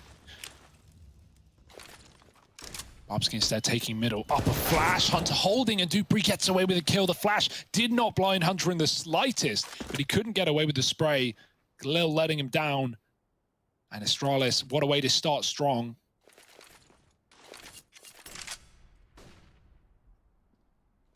Yeah, big kill to have found as well. Hunter has really been the only guy that we've spoken about in positive tones for G2 thus far. So now we look at the rest of the gang.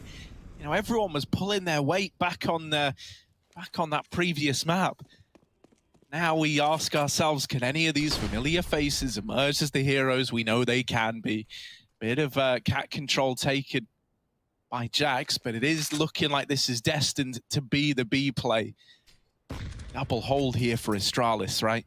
Dupree and Magis towards this side of the map. Amanek throwing a exec utility along with Jax, really trying to sell this illusion that it's coming down to the cat exec again. But Astralis haven't fallen for it. They don't need to. The fact that they're in a 5-on-4, they haven't seen or heard anything at A, they're really suspicious that this is a B play, and they would be right in that assumption. 15 seconds, you've got to go, G2. You've got to get a move on. They've got to get into this site, and the kills have got to be flawless. There's one, but that is the extent of it. The round is gone for G2. There was never a way that was winnable, with the push coming in at the 10-second mark and the bomb on the back of Amanek all the way at the back of tunnels. Yeah, I mean, it's Astralis, you know, making that so problematic, right? The saving the util to the final 30 seconds of the round. Really nice stuff. They're able to smoke off B at 20 seconds. G2, they wait it out, but really, I think their only hope was going through that smoke. The fear is that someone's, you know, right in front of it holding it, of course. And in fact, there were 2 players ready and waiting. There was no easy way into that B bomb site for G2, but pushing with under 10 seconds on the clock certainly wasn't the answer. But you don't want to be saving, man. You've done that enough on this T side. It feels like G2 just can't catch a break. These early defaults that were netting them rounds, and only a couple. Maybe it's time to switch up the pace, take some long spawns, and start, you know, playing with the minds of Astralis. Are you rotating out? Are you staying there? Haven't really seen G2 try to do all too much on long early in the round. They don't really have great spawns for it in this gun round either. Jax is there, that's it, and he's not taking it. So G2, what's the plan? Couple of guns and that's it.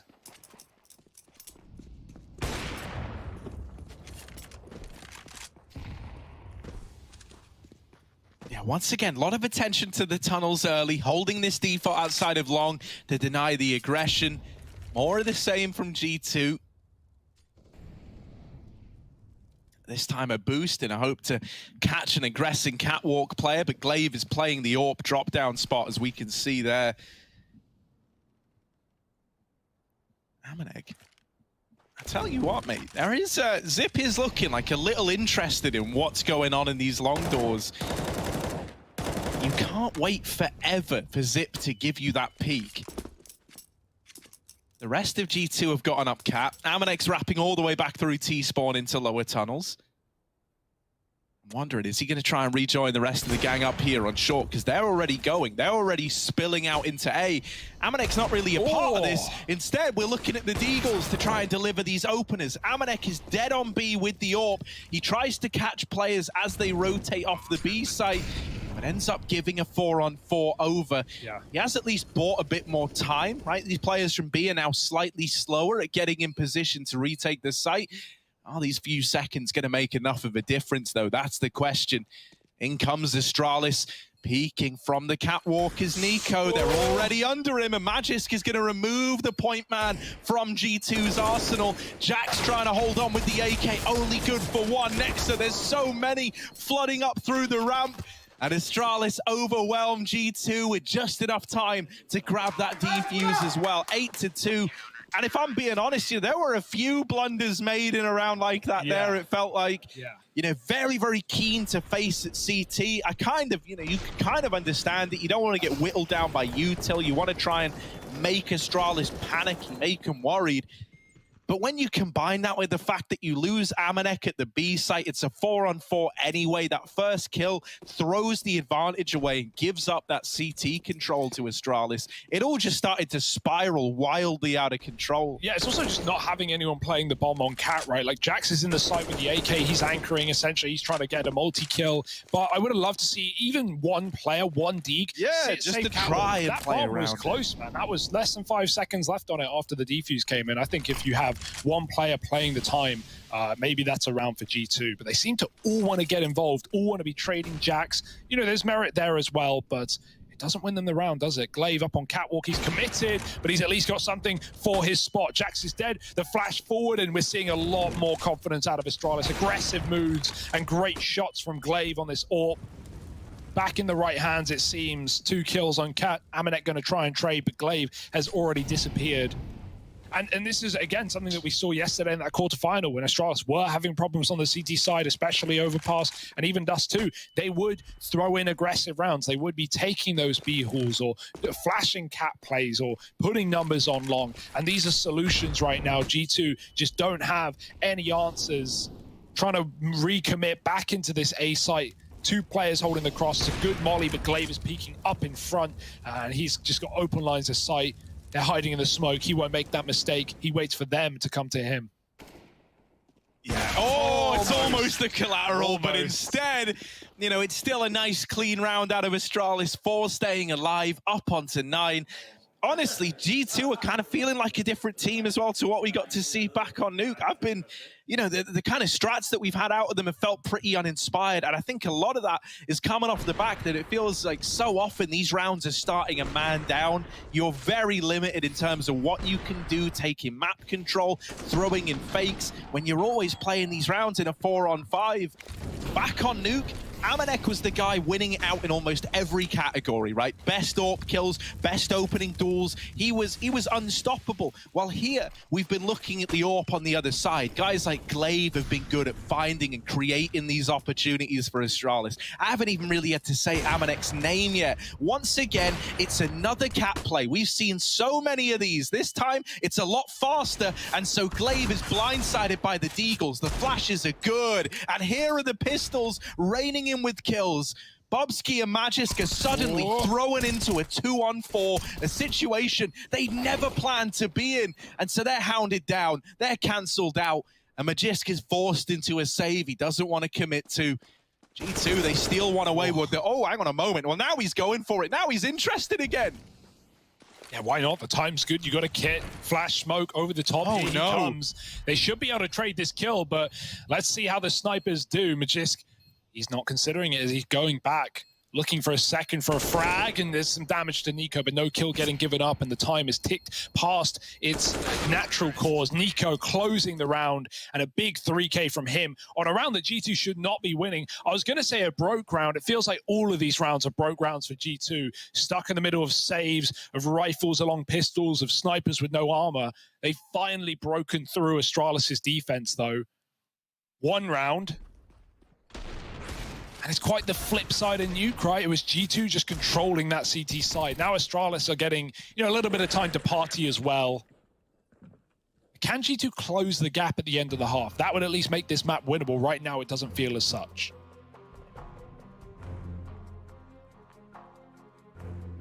Yeah, even though there is this like 9-3 scoreline, which when you look at it, that's real ugly, there is a path to redemption here for G2, right? You're really only like one rifle round away from breaking the bank accounts of Astralis. And so that is how these scorelines where things are looking really, really comfortable, you feel assured that Astralis are going to have a strong finish to the half. Well, this is how come these often turn around, right? Is all it takes is your money to get broken. Suddenly you're having to throw in a couple of ecos before the end of the half, and G2 can close this gap. So, you know, there's still a window of opportunity here. It's all about capitalizing on that one round you were just able to get with the deagles. Yeah, one of the first times Amanek hasn't gone for the cross shot. He just scopes for a peek, but we rarely see CTs take that fight anymore. You know, peek all the way down to T-spawn orbs. So Glaive, his orb's on long, and it's in the right place. Flash through the smoke. Jax is on the chopping block, and Glaive gets out with no problemo. Nico dead as the smoke blooms on short. And again, another G2 round. Now they're even getting boxed in, and Dupree's coming in on the flank. The molly, oh, it pushes Hunter forward into the flames, and it's just going to be another Astralis round. Nothing that G2 can say or do about it. I love how much more confident we're seeing Astralis as well. More flanks. Dupree's now pushing top mid. There's nowhere safe. Cat molly over the top. Dupree is here ready to slip the knife in the back. I don't understand how you can go from having such a good structure, such good decisions back on Nuke, to now looking like a shell of your former selves. Dupree's playing the trigger discipline. He wants the round, and he's got it on the plate. Dupree, baby! Oh, Glaive stole it away. Doesn't matter. It's still 10 on the board for Astralis. It's still a triumphant return to form out of the Danes when it matters most. And as mentioned, that was the golden opportunity for G2 to break the money and get back into the game. Well, now, oh, wouldn't you know it, the shoes on the other foot, they are pretty much broke with the exception of Amanek. And so they're coming in with another like jumble sail by an AWP, a hero AWP surrounded by pistols. And once again, fast mid with the Deagles in hand. Yeah, they just went to the charity shop with a tenner, see what they could get. It was only one item. It's Bubsky now just shutting down the pistols in middle, and he's got two, almost a third. Nexa lives to tell the tale, and he needed to get into this B split. Oh, what a mess for Dupree, but he still hits the shot, and this round is falling apart at the seams. Never stitched together. And now just Amanek alone at the B site with an AWP. An AWP he probably wants to save for round 15. But there's already a minute and 20 on the clock. Can't save forever. Here he comes into the Lion's Den. That's a nice start, but there's more where that came from at the car. And Amanek, by the time he gets to the point where he can clear this corner, they're already going to be close in middle. And he just needs no assistance to close out the round. 11-3, a double AWP secured for Astralis, and G2 just digging in the dirt.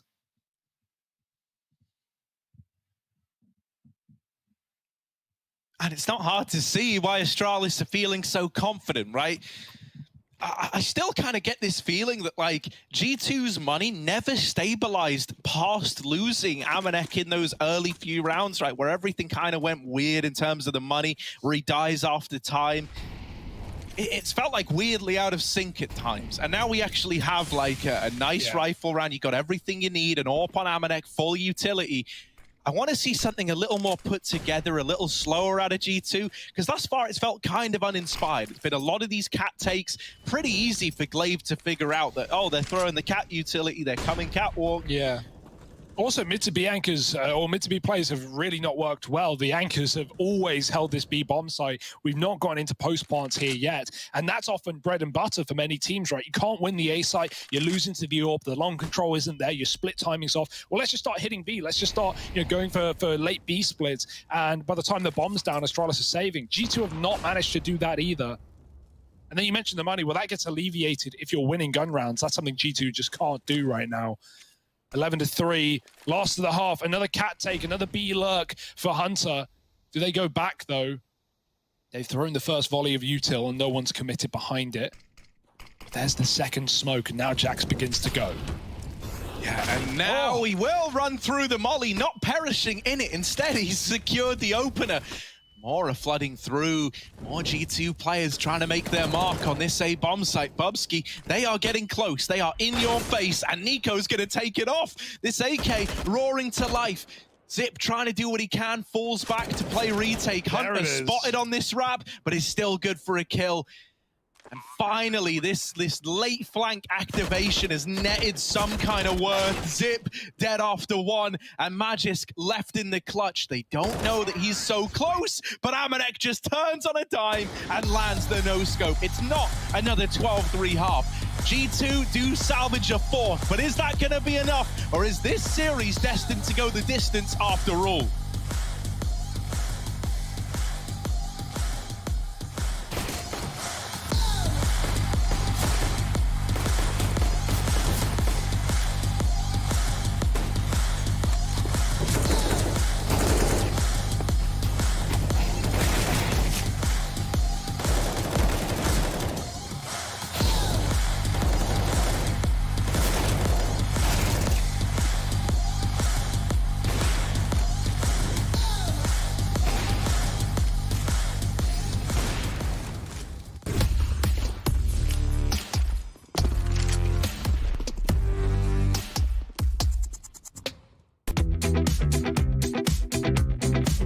Hey Future Pros!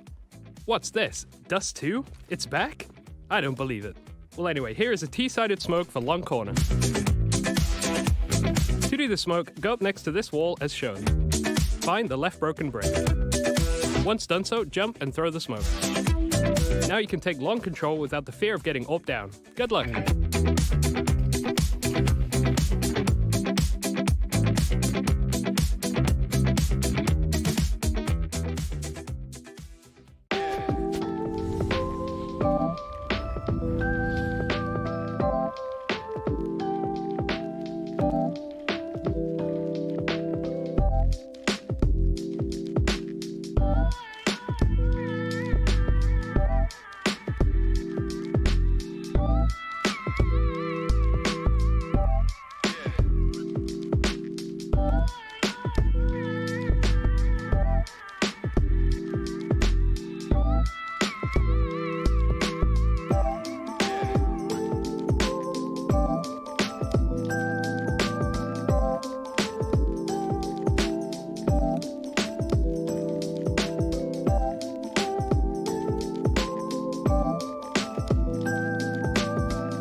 heading into Dust 2. The big question was, could the Danes return to form?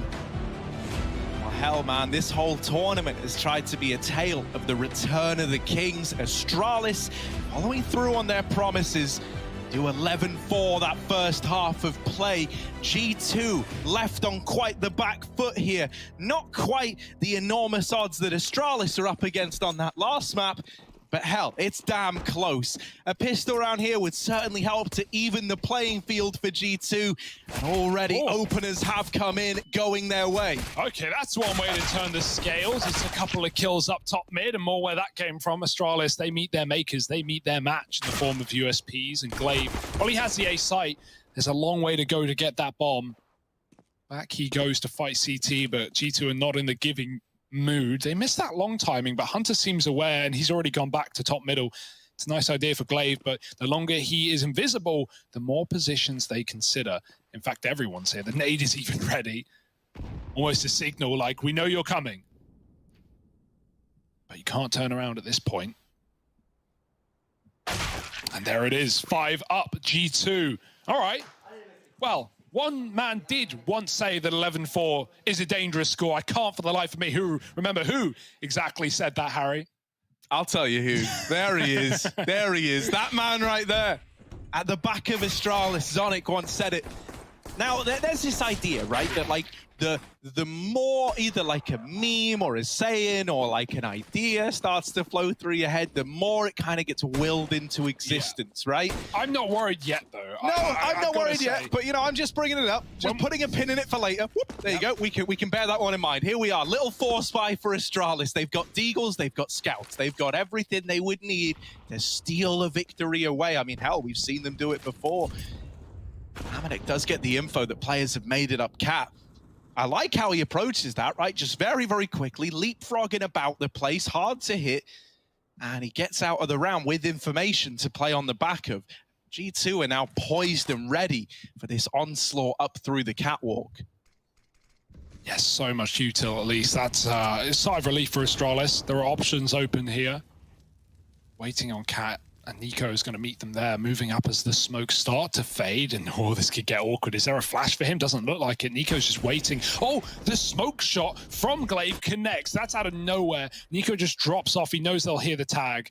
That's a real shame. He could have had the round in the palm of his hand. Instead, Astralis might be faking out a mid to B, but it definitely is this A play. Bombs up on Cat. No smokes going out onto middle, although it looked likely. And all you're doing is delaying the inevitable. G2 have their numbers in the right place, and this fake won't cause any rotate. Yeah, I mean, they're all so focused in. They're all so homed in. Amanek with this scout. This is a bit of a shooting gallery for this guy now. Flashing for the ramp peak. The flash is dodged by Dupree, and that lets the Deagle just absolutely shred through Nico. Rotations being called for, a 4-on-4, nades going in, and they find a lot of damage onto these players still in this site. Important to note, Astralis have set up to play around this bomb, something that G2 didn't when they were in these situations. Is that going to be enough, though? The SMGs are churning through these players, and G2, it's a convincing retake, never giving Astralis the room to make anything of that bomb plant. I guess scary when Nico gets deeged, but I like the G2 don't panic and just start throwing bodies at the site. They wait for those rotates up CT. They wait for 4 guys to be ready to move in, and then everyone just starts collapsing on Astralis. Deeks can be good, but when you're getting hounded down by, you know, fast-moving, running and shooting SMGs, there's not a lot you can do there. Nice try for Astralis, a bomb plant, some damage, but it's not going to force a buy here. They will still be eco as G2 get these conversions on the board. Right now, not having a problem in doing so. In that game yesterday where we saw Astralis taking on VP on this map, they were, again, I've talked about their troubles on T-sides. It was there for a moment, and then Astralis right near the end of the game where they couldn't get these A crosses off, where Jane was, you know, winning the A sites. We started to see those late B plays, those late executes, those mid to Bs I was talking about. I won, and they were super effective, by the way. They won almost every single B take in a lot of different ways. I wonder if, you know, we have a similar start and G2 start to pick up steam here, if Astralis is going to fall back into the same thing. That's something G2 could be cognizant of, as they definitely saw that game yesterday. Yeah, you got like a partial investment here because of the bomb plant as well. So you've still got a chance to get away with something in this round. A 4-on-4 right out of the gate, and Amanek now trapped in at the car. Yeah, you don't have utility to burn him out, but he's only got a scout, mate. You just run at him with this MAC-10. Hunter flashed in, has reclaimed that man advantage, so we're back into a 3-on-3. And Astralis, this is where they're going to pump the brakes a bit, right? Yeah. This is already a very good spot to be in, considering what you bought into this round, the fact that you still have an investment coming in next. Even if you just get away with damage here, that is invaluable in and of itself. Look at Glaive go. Oh, it's a big lurk out of Glaive. Oh, he's seen a player in CT. He knows all about it. He's got the B bomb site. Astralis, what do they want to do with this? What do they want to do with the information and positioning that Glaive has gained? Are they going to go back? Oh, no. They could run into Nico. Oh, my word. This could end the round right now. That's the bomb. He needs the follow-up, and he will get it. Glaive might have all of B, but with no bomb, it's a picnic and no sandwiches for Astralis. Just one guy left. And so far away from winning the round. Now he's been spotted. G2, they recover that one so nicely. What a push from Nico. I mean, it seemed like, to me, from when Glaive walked into B and he cleared it and he saw Jackson spawn, it seemed like Glaive was going to backstab. He was going to tell his team to wait on long. And then, you know, G2 might have panicked and rotated B when they lose it to Glaive. They think everyone's there. But no, Astralis, they don't want to recommit. I understand the hesitancy, but it's such a long rotation, so much map in the way of long and that B bomb site, that Nico is there to put up the barrier. 11-7. G2 starting to believe in the comeback, but here is the gun round. Here's what we've been waiting for. Astralis bringing the big weapons. They've got the orb with no armor. Amanek's got his in middle, and they're going to meet him right there. Is there a flash? No. Quick shot for Amanek, and out he goes. Now many more shots to be had. They've got to smoke him off. They don't want to give this AWP any more chances. There could be some boostery going on here for G2. Oh, you know there is a bit of tomfoolery with Nico down here in CT. Can we find anything up on the boost? The bomb is over here in tunnel, running in towards the B side. Jax is solely responsible for B, and in with the double. Magisk trades it out, sure, but now that they spot the player down here in mid, they've cancelled it out to the 3-on-1. Just Magisk left up against the grain in the hot seat, and it is a hot seat indeed for this guy. Got the bomb down, but no time to get set up. He's fighting till his last breath. The hopes of Astralis in this round on the shoulders of one man. Is he going to take the fight to G2? He's waiting in the window. He might try and go for the swing, and there's the first, but Nexa will dodge any danger of that clutch getting out of hand, puts a stop to Magisk, and so G2 are up onto 8. What was once, you know, a huge 7-round gap between these two teams is now down to just 3 rounds. And this is where Astralis fans and Astralis players might start to feel the pressure once again. Yeah, you're gritting your teeth in that clutch, right? Very nice try for Magisk, but this feels a little bit on the edge, Harry. A seesaw, perhaps. And G2 currently sky high. 8 rounds. They've doubled up in the second half already, and there's more to be had. Fast out long for Astralis, trying to kick the pace up a notch once again. They're good at getting these entries. Nex is here. He's trying to throw his life into the fray, jumping. Now, did they hear that? There were so many flashbangs going on. No one saw him. And so Astralis might not have this info. Dupree's going to go clear it, though. Proper clear. And he takes the kill. Glaive has fought out Nico out of middle in the meantime. And so a 5-on-3 is a perfect position to be in for Astralis. Just got to play your cards right here. For all they know, Bubsky could walk into the MTB site right now. G2 are gambling, and Astralis have made the perfect rotate.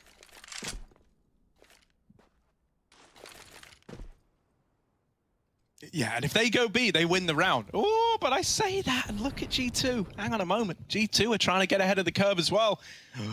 They're going towards B. Oh, my word. Oh my word, this is all hinging on a series of little gambles that both teams are equally guilty in participating in. Astralis leaning towards B, determined that this side of the map might be clear. Now they deal with Jax over in middle. Will that really make them double down on this B commitment? G2, they've got Amanek's AWP up in the window. Hunter nearby. Amanek deals with the first. 35 seconds and the bomb is going back through lower tunnels and into mid. Amanek is dead on the cross. Hunter blindsided from A, and the round does come together eventually for Astralis. It hangs in the balance for a moment with both squads just moving around the map in the dark, essentially. But Astralis do manage to see it through. Yeah. It's that early 5-on-3 that really helps get it over the line. Yeah, a lot of the fear now alleviated, right? They definitely heard Nexa jump up there on that corner as Dupree was so convinced about the check. And, you know, with G2, yeah, they find 4 rounds in a row, but they don't keep them clean. And so look at the result that's had USPs in this round as they hope to buy up next. Astralis, just a couple of steps closer to Inferno. Fast out long for Zip. And a couple of entries behind it as well. There's everyone here though. Nexa, oh, he stalls the shot. He's got a gun now. And Nico's dropped another. Now, this is not lost yet for Astralis. They can get the bomb, they can take B, but you've armed your opposition. You've got to watch out. Yeah, I mean, this is a round that G2 are going to be willing to look into and at least consider, right? Oh, Nexa, yeah, if he gets that kill, you're really spurred on. With that now coming through, you're still interested in giving it a little look in. But if you don't like what you see, you can always pull the brakes and back on out. Nico, with this CZ, is he ready for the peek up on top of the boxes? Nico won't commit to tunnels and instead rejoins his teammates in middle. What's Glaive going to do with this info? He could come in on a mid-wrap. He could try and flank these players, or he could just play around the bomb if he wants to be safe. Glaive's a safe pair of hands. Magisk up in the window again. They try to rush through the doors, and Glaive lines him up, knocks him down. And Astralis, they claim another life. 13 on the board. They are stumbling back to their feet and once more widening these margins. Yeah, that had to happen, right? Like, okay, it gets a bit dicey when you lose a couple of guns at long, but you can't afford to throw the round to USPs there and give G2 their second wind in this map. Still winnable for G2, but it's got to start here and now. There's no funny business left. Orb for Amanek. No room for error.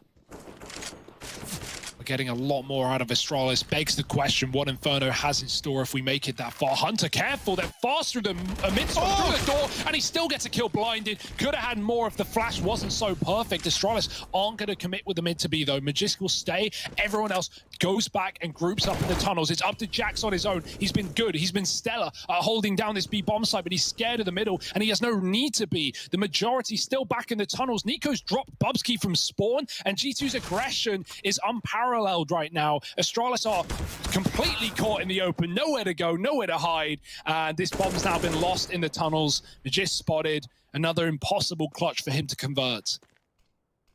Yeah, how on earth do you go about approaching this, right? The bomb in enemy territory now, and it's in like the most ratty enemy territory you can think of. Having to try and recover that from the tunnels. There's so many little angles. There's so many little pillars that players can hide behind. He's going to be hard-pressed to find anything, but he's still giving it a go. That's the Magisk way. Taking a peek.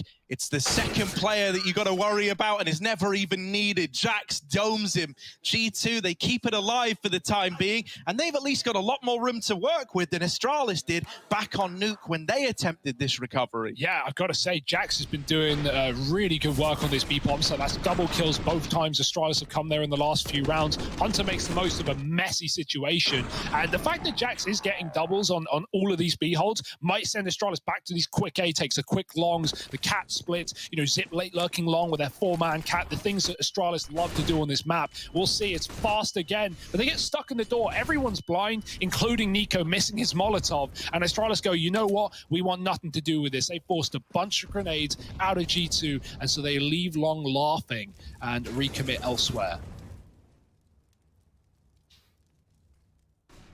Yeah, I mean, talk about putting the fear in them, right? Like, you just saw the onslaught of utility wasted over at long, just in the fear of stemming another one of these fast long plays. Well, now Astralis have got Cat. There's this double hold in the A bomb site. It's almost like a bait and switch. Yeah, it's going to get disassembled.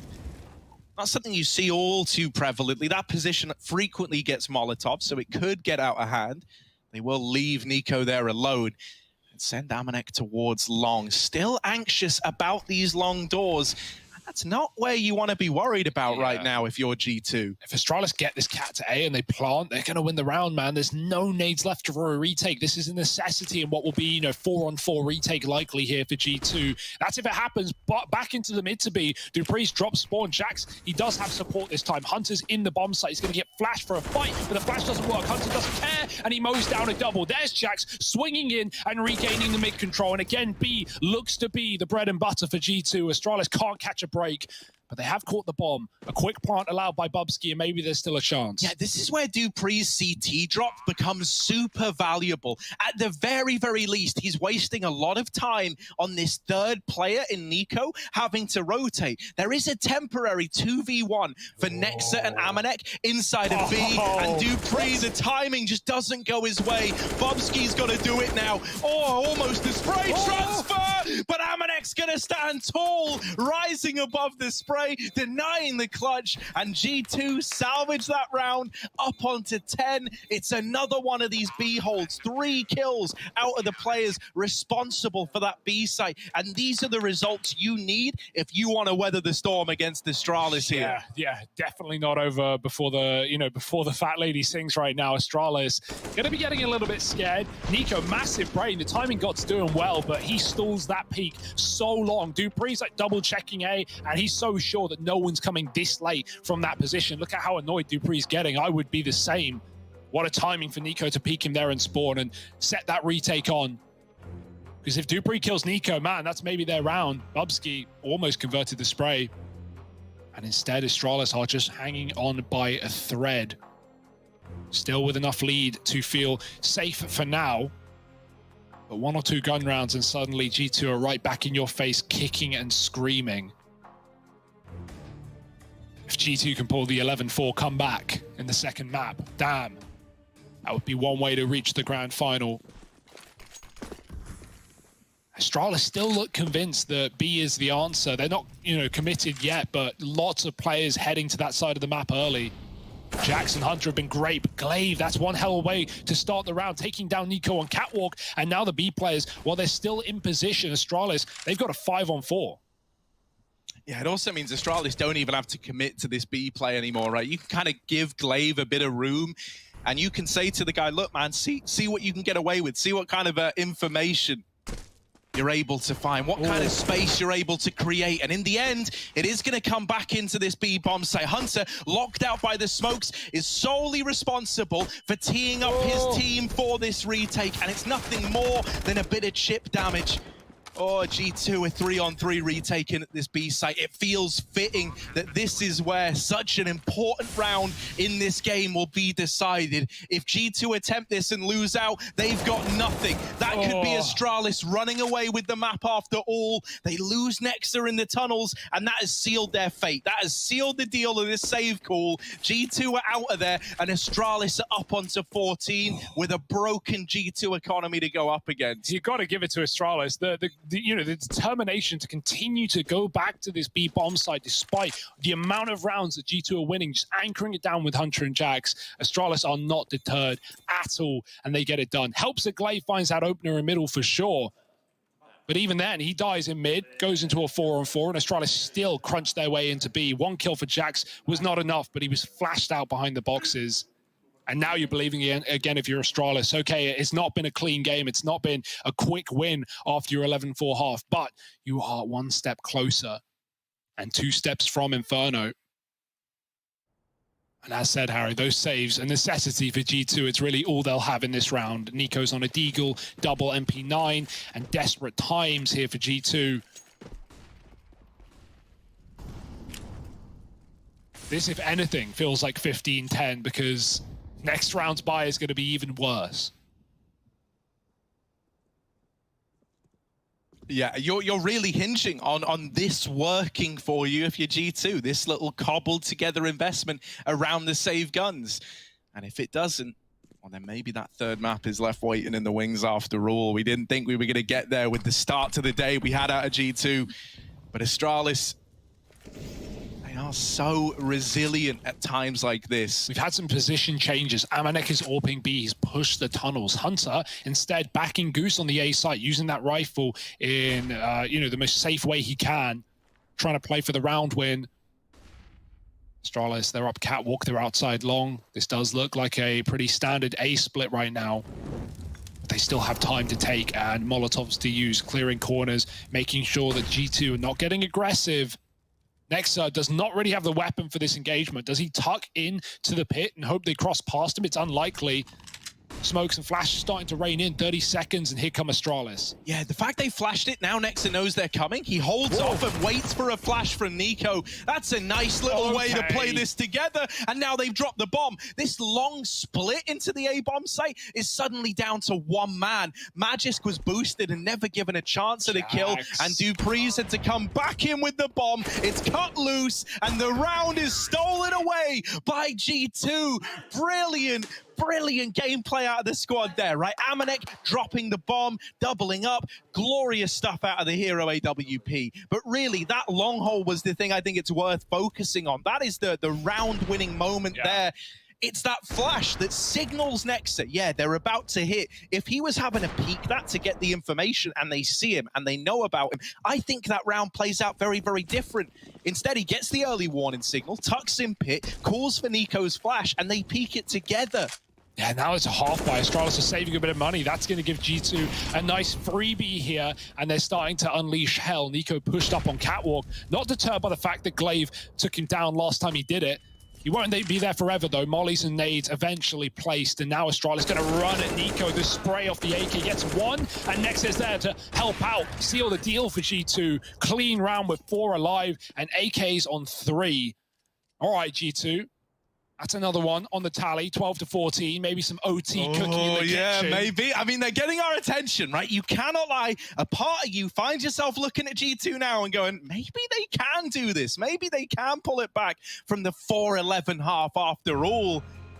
Yeah, Astralis know better than most. They're not out of the woods yet. And they've just used their last timeout, that being Astralis. So if we do get into those bonus rounds, or even here in the last 3 or 4, there's not going to be any more time to chat. There's not going to be any more reset time here. You are in the game until the bitter end. Win or loss, final or elimination. Here at IEM Cologne. My goodness.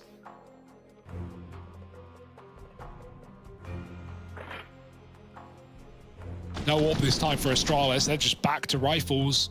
Had the money for it, not interested.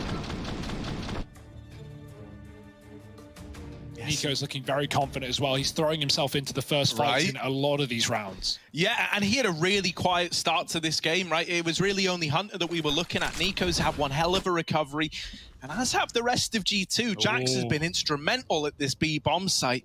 And Amanek is getting more and more comfortable at taking liberties with this AWP now that he's on the CT side. It's another B play, but Magisk is out long, and this is so much free real estate. He's going to try and fake this out. He's actually cool for his team to come back. Look at the space I've got. Dupree's seen a barrel, and he's got the AWP locked up on catwalk. He can't get the kill, though, and Nico swerves back in to save him. Now, okay, yes, Magisk has long, but G2 have numbers on A.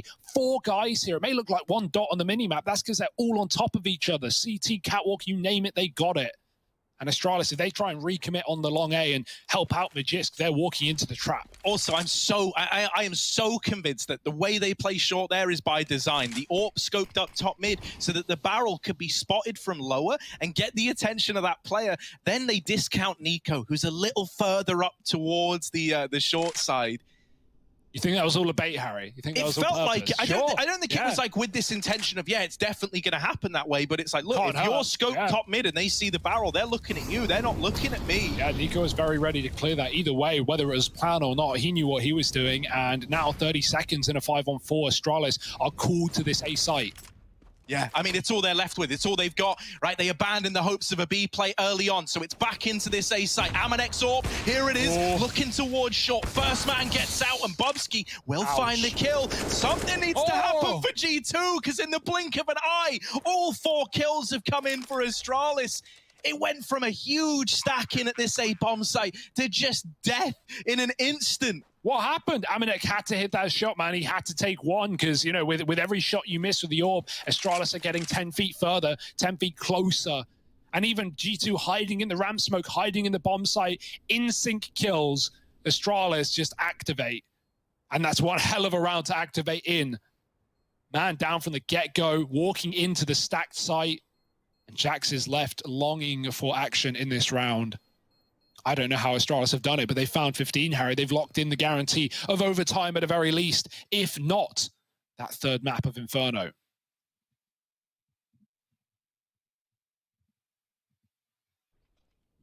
I mean, you can see over in the fan cams, everyone's pretty hyped about this little display, right? This is more the semi-final series we wanted, right? This was the one we built it to be. Astralis on the road to recovery, now just 5 kills away from cementing that Inferno appearance and having a shot still at reaching these grand finals. G2, has that Dust 2 curse come back to haunt them? Cross players over to mid unscathed, and they do get that B-hold established on Jax. This time, we're seeing a bit more of an active stance from Amanek in AWPing at these mid doors. I like how he doesn't shoot on the flash as well. He really wants to conserve the fact that he's got the sniper here. He doesn't want to give Astralis the info, begging they commit, but up cat they go, and these A splits again seems to be the game plan. Bubsky's faking B, keeping Jax pretty committed to the tunnels right now. Amanek going wide, but any further will favor Glaive on this angle, and so Amanek will dodge death for now. Zip late lurking long has been spotted. Nexon knows he's coming eventually. And this makes it very clear that this is the cat play. G2 know what's going on, but Astralis can hit their shots. We've already seen that in the last round. The molly does nothing to Nico. Glaive scopes up and hopes to get cover on this cross, but the CTs are getting flashed off. Nico's been cleared. Nexa at long now needs to get involved. Nades are coming up from CT, but Astralis are not losing numbers. They are taking their time. They are not pressured. Another man at Goose to clear, and that has to be the trick up the sleeve for G2. Amanek, he does get one, stalling this refrag. The smoke fading it short, and he's shot right through it. There's a gap for Zip. Dupree follows up, and it might be the beginning of the end for G2. Yeah, Amanek and Jax, the two players left up in this retake. I say retake, the bomb isn't down yet for Astralis. Oh, missed shot, and they wait to collect that free kill in CT. Now getting the bomb down with time still aplenty. A 4-on-1, and just Jax left to beat. As good as he's been in this series, you're not anchoring B anymore. Instead, he's left up, having a retake, a lost sight, getting wrapped through middle, and there's Bubsky sealing the deal of an Inferno third map decider. We're going the distance after all.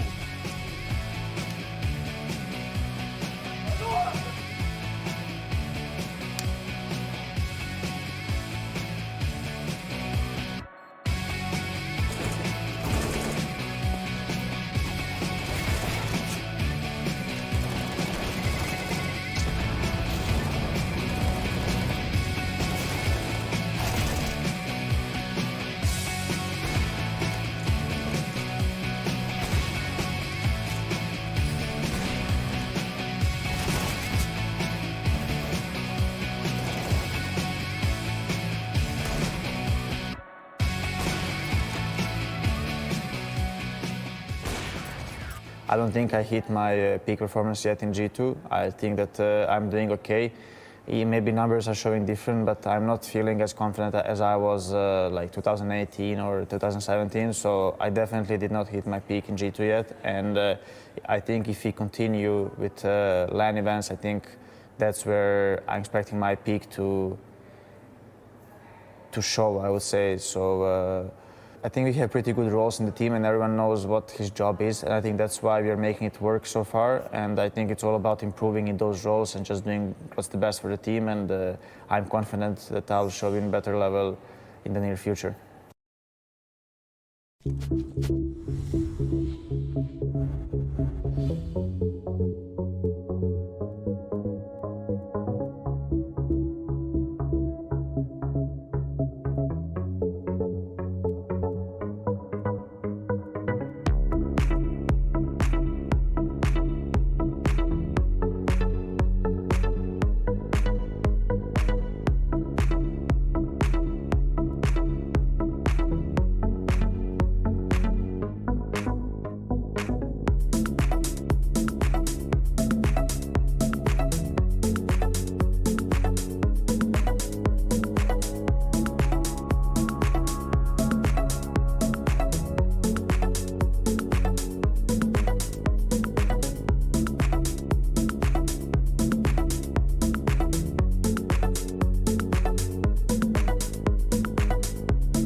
The results are in, ladies and gentlemen, and it's not G2 closing this one out in 2. I can assure you that. Astralis with a contrasting look as opposed to the first map of play here. Dust2 going their way, Glaive and Dupree leading the way, and moreover, we're set up for a pretty cool third map in due time. Welcome back, everybody, to the Intel Extreme Masters Cologne 2021.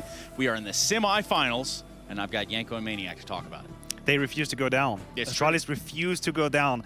And if you catch these last moments at the end, Glaive screaming in front of his PC, just releasing all that frustration from map 1, just saying, that moment. Yeah, I again, fell in my bone for the next map. All right. Yanko, do you feel the same sort of or what?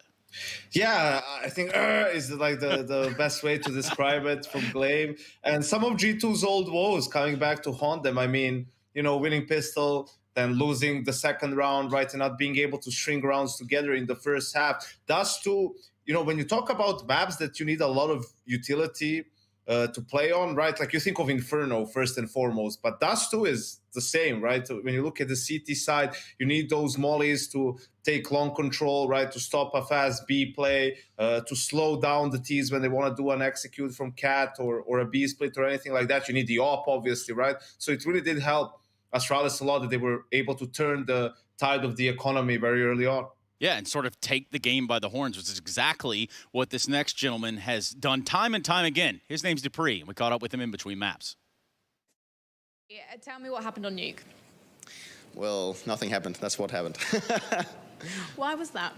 I mean, we got off to a really good start, winning the pistol the second round, and we lost a really awkward round and lost another awkward round after that, and then I just don't think we found the right things to do, and we just struggled finding rounds as T, and then obviously not winning the pistol round on CT. We got a few buy rounds, and we just told each other we just felt like we're probably not going to win this map, but let's just try and get into the game, like get ourselves going individual, get some good rounds, get the communication going, and bring it into the second map, and I think that's what we did. You definitely did on the CT side. How did you manage to kind of refresh the outlook and the focus? I think it's just about realizing that we can win any map. This is such a high-level Counter-Strike. So even though it's the opponent's pick, as you saw, they won our pick and now we won theirs. And we've tried it so many times, winning and losing each other's picks. So, I mean, it's just what it is. And we just try to reset and just feel like it's one best of one all the time. So that's what we've done. Zonic has said 11-4 is a dangerous scoreline, and it did look maybe like on the second half emotions were slightly getting the better of you. Did you think that was potentially the case? Did you have to bring things back into check? Well, obviously I'm an emotional player, so I also get frustrated when things go wrong for me.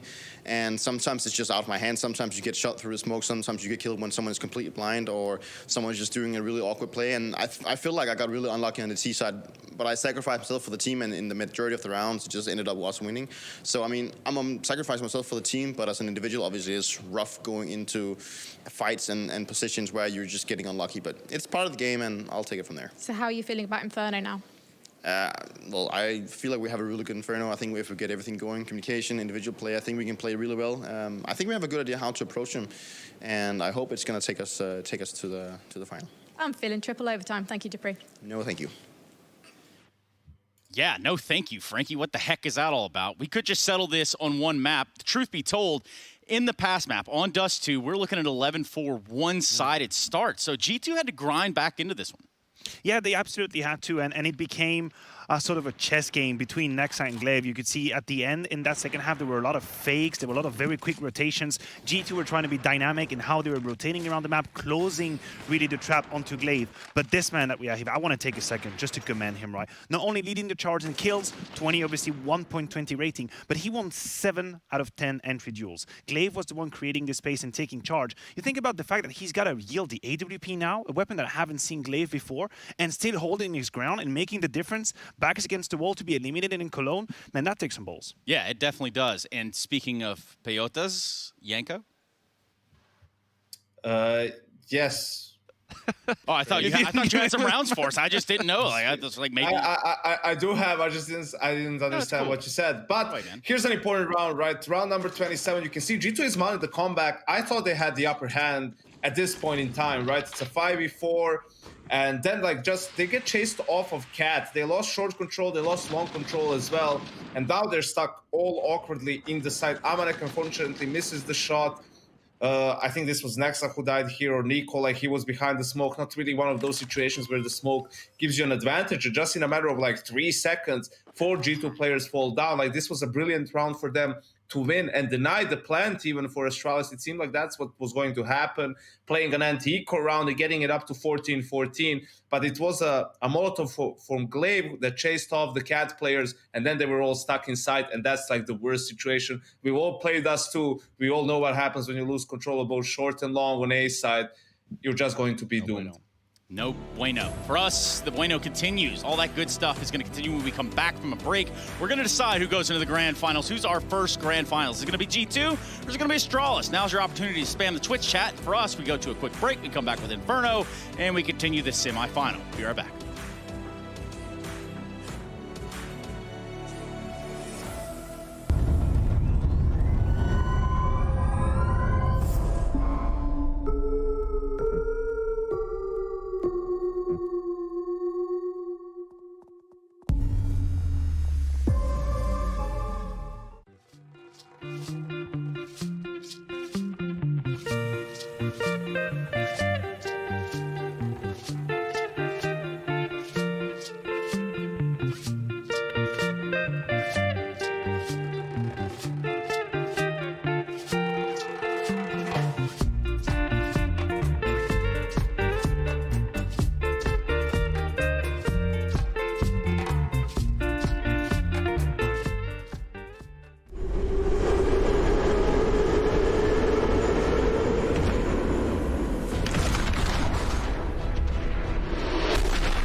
If I had to put my main team, I would start with Nico as an entry fragger, because he's just. I remember at E-League Season 1, and I saw Nico playing Deathmatch, and he was just destroying that server. And then obviously we felt the same thing an hour later when our match started against him. So yeah, I would definitely put him out first. I'd have to go with my boy Zipix. He's a guy who is extremely good at reading his opponents, obviously, especially in clutches and when you are that anchor position. Yeah, he's by far seen over the history of CSGO, the most valuable player on that position, in my opinion. It's either between Kenny or Fallen, but I would go with Fallen this time, because I think that being an in-game leader, winning 2 majors, and being so consistent with the AWP and being the AWPer, being the in-game leader, having to call with 10 seconds left, I think that's quite impressive. I'm gonna have to choose one of my players as well, and it's Glaive, definitely. I think that Glaive is a phenomenal leader. I think that's a must-have trait, actually, if you want to succeed as an in-game leader, because a lot of the times it's about your players believing in your calls. And Glaive has this magical way of just making his players believe in his calls. There's no question that it's simple. It could be Saiwu in the future, but I still think that if you want to be the star player, like the history of CSGO, you need to prove in yourself. So it will have to be simple. He is that X factor who just can always carry his team and always shows up. Has been proving himself on different teams and in different scenarios. So it's simple deserves it.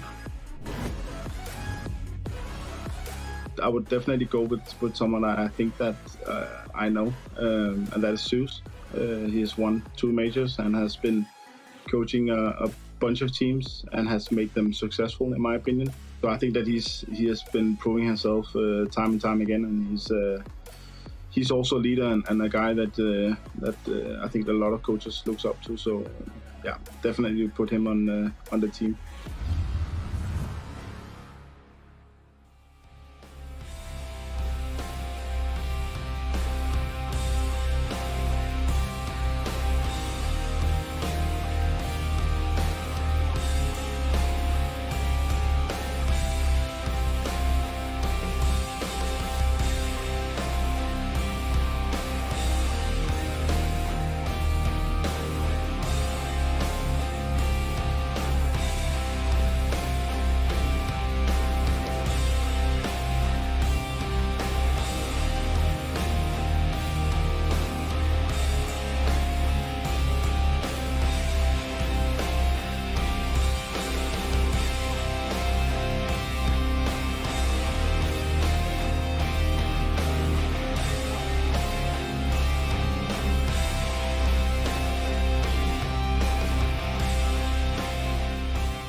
Well, the G2-0 dream is dead.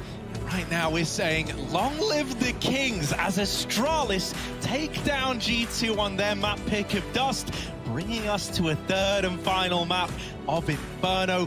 There's an old saying that this is where all good series go to end.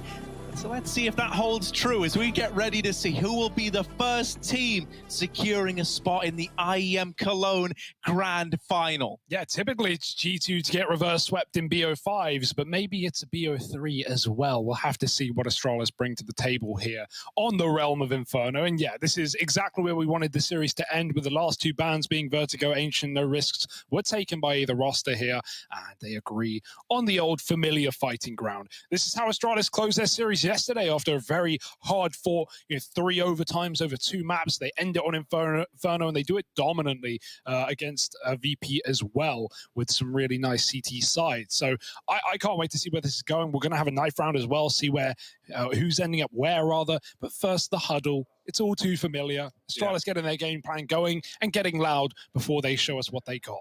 Yeah, I'm seeing, Glaive, Sonic, Magis doing a lot of talking here. I know that, Magis had that stint being the IGL of this squad, so maybe he's got some words of advice, words of encouragement to chime in with, smiles all around, and Astralis are ready. Listen to that. That's a team that want to reach the grand final if ever I've heard it.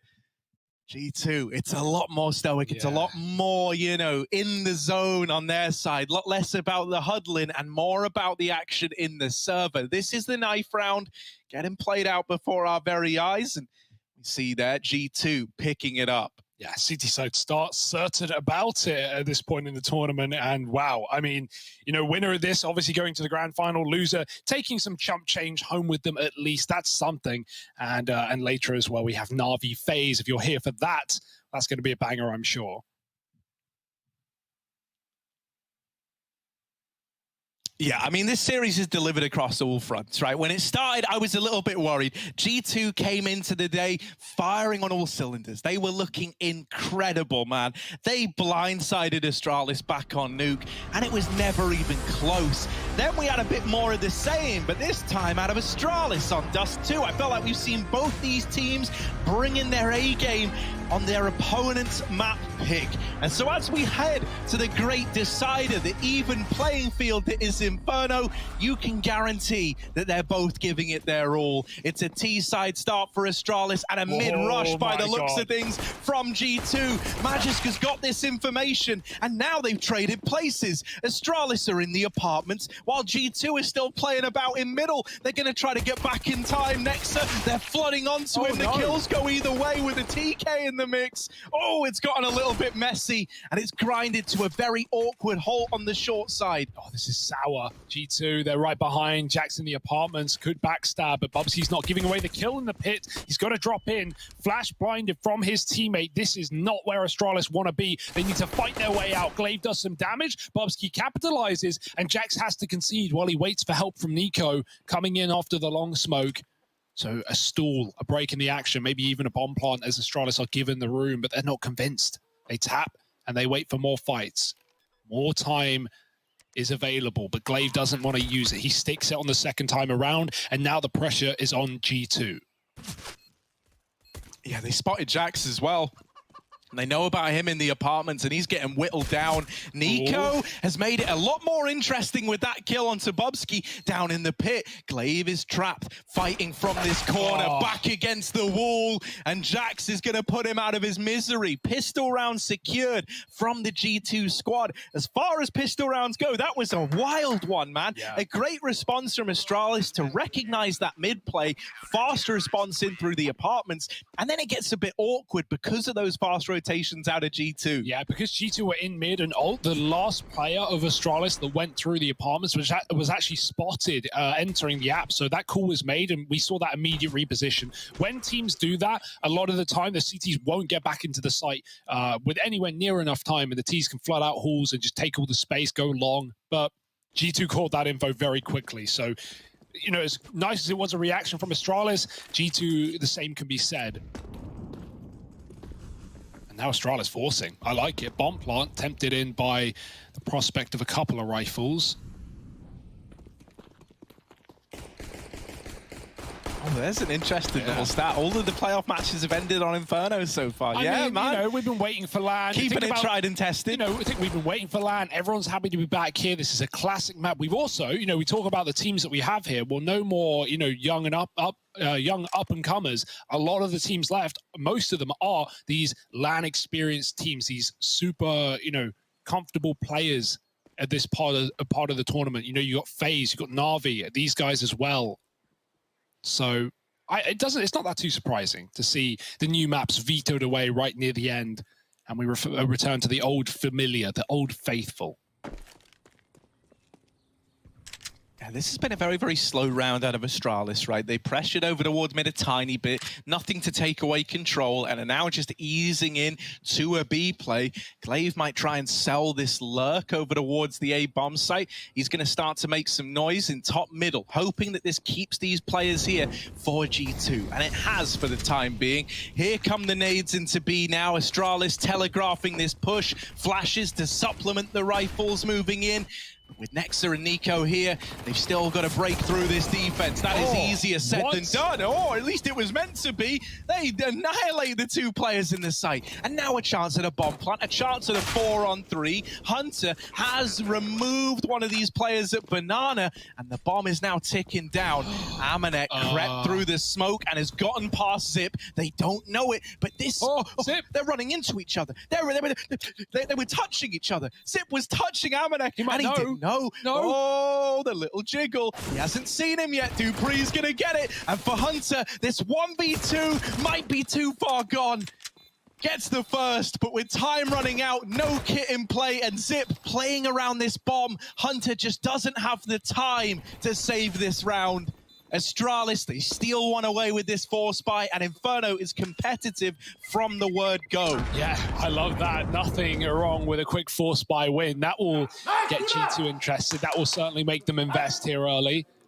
And lovely entries as well from Bubsky and Zip. I don't know how they get away with that. Nico's got the boost on the quad at the back of B. He's dodging flashes. One finally hits him and he falls off. I think he's safe. I think he's ready to line up two with the M4, and he gets deleted by Bubsky's Galil. So really nice entries, and yeah, no save allowed for Hunter. The bomb denies that. And so G2, they put a bit of money in, but it's never going to be pretty as the CT side buying up third round, trying to force. So even Amanek saving for the AWP with a Zeus, Nico on a rifle, that's something. That's really it.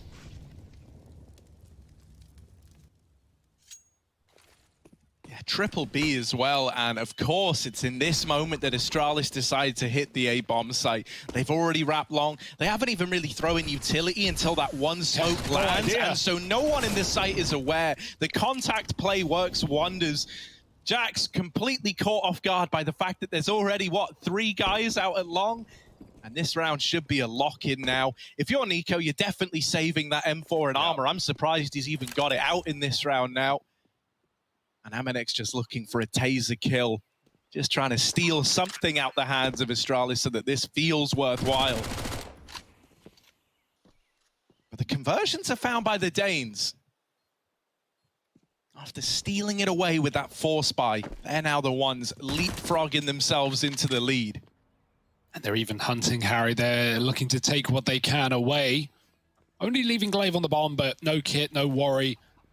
Amanek is not in a room to move right now. Magist jumping with a flashbang, and everyone's going to die here. You'll expect Nico's gone as well. What a lineup off the Mac, and even upgrade available for Magist. Amanek, he's probably going to die to the bomb here. Pretty uneventful for Amanek, right? He never really got given a chance. I don't know if it's purpose. Magist didn't take the M4 off Nico. No one took it. Did they not realize, or did they not want it? Because as much as you're up against Eco here, that's a free rifle. That speeds up your improves your bonus round rather. I mean, as mentioned, it was kind of surprising it was even in place, so maybe they just didn't know about it. Yeah, I mean, Nico was at the back here. He lined up, so you'll see like maybe Magist. Yeah, he's not really looking at the guns. You can see he's just spraying. And at that point, he's probably hunting for the ace as well. He killed 4 in the round, and now it's USPs for G2.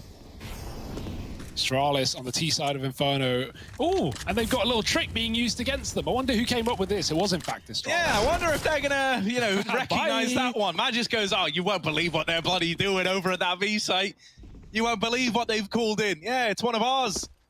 And so Astralis take it in their stride, right? Yeah. One upside to inventing the strat is you probably know how it works. And this A site is nice and empty as a result. I do like it. G2 showed that boost, and the moment it's spotted, they immediately rotate to A, knowing what the response would be. It still hasn't done them any good, but it gave them a chance at least. Yeah, as you said, if Astralis came up with it, they know how to counter it. Just speed A. Not much to it. Avoid the 4-player stack. Seems like a safe call. So exits now for Bubsky. Money to be made perhaps, but he's not like he's giving a lot over if he dies, just losing his armor. And he's backed up to let his team come in to pick up the pieces. Players with full health. Glaive leading the charge. Wants to get out of the minuses, get some kills on the board. 3 will help out. Zip follows up, and Glaive's getting yoinked. He won't get given a thing, or maybe there's still a chance. Bubsky's recommitted, and Amanek's got a gun. Oh, Glaive, you got to get it. And now he's at 0. That's more like it. On the board with no kills, and finding Astralis a 3rd. Yeah, he TK'd in that pistol. Yeah, so. yeah. It's, you know, it's a spot we should all be familiar with, right? If you're watching from home, you've definitely gone 0-2 before in a game, so that's all well and good with a TK sprinkled in there. Glaive going to keep the MAC-10. He's going to look to be a fast nuisance in this round, right? This is pretty typical. You know, you keep one of these MAC-10s up. It's even more effective if your opponents haven't got head armor, which over on the G2 side, no one does right now. So this MAC-10 is a little more deadly than perhaps it would normally be. Back to another one of these defaults for Astralis. The AWP on Amanek is situated over towards long. So with how this round's shaping up right now, might not ever have much of a chance to put it to use. Astralis are very interested in this B bomb site. Astralis is so good at just getting the banana control and committing immediately, and just taking the first volley of util and winning the round so quick. Can they do it this time around? There's the smokes in. Already players leading, and Bubsky's got the entry. Nexus locked out in the smoke in spawn. He's blocked it, but Bubsky has shot him in the face right through the smoke. 5-on-3, and it's an Inferno El Clasico. It's a save for G2. You can see them poking their heads in. They want kills, but they know they can't win the round. And that is the most important factor. Got to keep those guns. Lovely little stuff for Astralis. One way to begin the T side, right? Condition them to be scared of B, keep that pressure up. Yeah. And I'm sure this is all part of the master plan for Glaive, right? Swapping it up, going back to fast longs eventually when you're expecting G2 to be triple B out of the gate. Yeah, right. It's the precedent that you're setting from winning these rounds, right? It's not just winning them. It's the fact that you're bullying these players on B. And thus far, like in a lot of these crunch situations, it has just been the B commitment. So you are naturally going to expect G2 to lean more players towards this side of the map. An important thing to note here, they hunt down these saving players. Yeah. And the reason why they hunt so frivolously, right? You look at that and you say, yeah, they just threw a lot of bodies at that problem. But by taking one gun away, even with the loss bonus, now a buy eludes G2. If they'd kept 3 rifles, then the rifle players could have dropped over. You would have had 5 guns. You would have been able to put something together here. And that's not the case anymore. That's the impact that removing one player at the right time can have. It set Astralis up nicely to really build upon this lead. Yeah, absolutely worth the 3 casualties, right? Especially when you're winning rounds like this. They're winning rounds off bomb plants. That's even more money than just getting it off of the limbs alone. And so 4 in a row for Astralis. G2, they would have loved to rebuy. They would have loved to redo that last round with maybe more defenses at B. But really, you're just going to be relying on those 2 guns to not only either win the round for you or get out again and try and save. So do you put them together or split them up and hope that someone can be your hero? Hunter's going library. Amanek's taking his AWP to B. But wherever you go, whatever you do, Astralis are going to be ready for it. Back up Banana with a furious pace again. Demanding respect. But Nico wants to go back in. The flash is going over the top. Amanek's now on the corner. But luckily, Astralis didn't overcommit. They were able to dodge death round the corner. Now at least G2 have a setup, but Astralis still have util. There's the AWP surprising the first man. Glaive on the receiving end, and Nico was never uncovered in Banana. He could have swung this and dropped the bomb. They are lucky to get it out of Banana on the side of Astralis. Another thing to note, right, when you've got this hero AWP like you do right now, he's going to be even more mobile than normal, right? He's going to take a shot and then disappear from that side of the map. That is exactly what Amanek has done here. That AWP is no longer at B. Instead, it's posted up in middle, and it might be in the right place at a perfect time for G2. Yeah. And add on to this, Nico, if he flanks, he's going to get that gun. Oh, no, Nexa catching Magis, lining up nades. There's no cover. Everyone's in apartments. What a perfect timing. And now they're walking into both rifles. Hunter does some damage. He will fall. Nexus P250 does it all. And 3 kills with a $300 weapon is all G2 needed in that round. Forget the fall buy. We'll do it with nothing. Yeah, great stuff out of G2 there, right? From the get-go, really, the way that they're setting up Amanek with that AWP, all with the goal of working a pick early at B, trying to force Astralis into that exact A play, into the stack, into the rifles. And it all comes together before our very eyes. Nexa clearly had a good idea as to what was going on. He hits that mid-timing on Magisk. I was starting to get nervous that it could have happened. And Nexa, you know, just holds mid for like 20 seconds there. And so I was thinking, like, yeah, he's not moving. He's not going. And of course, right as Magisk is about to throw that util, that's when the peak comes in. Yeah. And at that point, like Astralis, they essentially get given a warning that this site is stacked. They know we're here. They know what's happening. And they've got no choice but to commit. Yeah, really good call for G2. Think about how they forced Astralis into A. Astralis wanted B at the beginning, right? They take Banana, they take Carl, they double Molly, and then G2 flash them back in. They retake that control. And then with the AWP kill coming from Amanek, we're seeing the AWP scares Astralis right away. And, well, sends them right back into the AWP on the A site instead, doesn't it? Nice little round there for G2. Yoinked. And now Astralis, they've got to pick up a rifle here. All right, what's that Molotov? Oh my goodness, Amanek running with a Molly outside, maybe, you know, like faking the audio. No, yeah, that's exactly what that is. It's like on Nuke, like the Nuke hut Molly, right? Where you can fake that Molotov and then push on the back of it. And now they might not be ready for someone to be so deep with believing the top of stairs was Molotov. Now they've seen him. Now they know about you, Amanek, and they're going to flush him out. Did not expect that repeat. All the openers coming up Astralis, and in a 5-on-3 like this, mate, you can put your feet up. Pressure's like really off your shoulders, and you know G2 are the ones having to take risks now. Yeah, and because it's Inferno, because of how this map plays, you really just have to gamble here if you're G2. You all have to pick a bomb site. If you win it, if Astralis come your way, hopefully you win it. If they go the other way, you save, and you hope you don't get hunted too much. Bubsky's already on hunting duty, still keeping some B control for info, and the rest of Astralis are about to take A for free. Once they do, once they confirm that, it's Bubsky's time to take guns away. We've already seen Astralis throw a lot of bodies in just doing damage.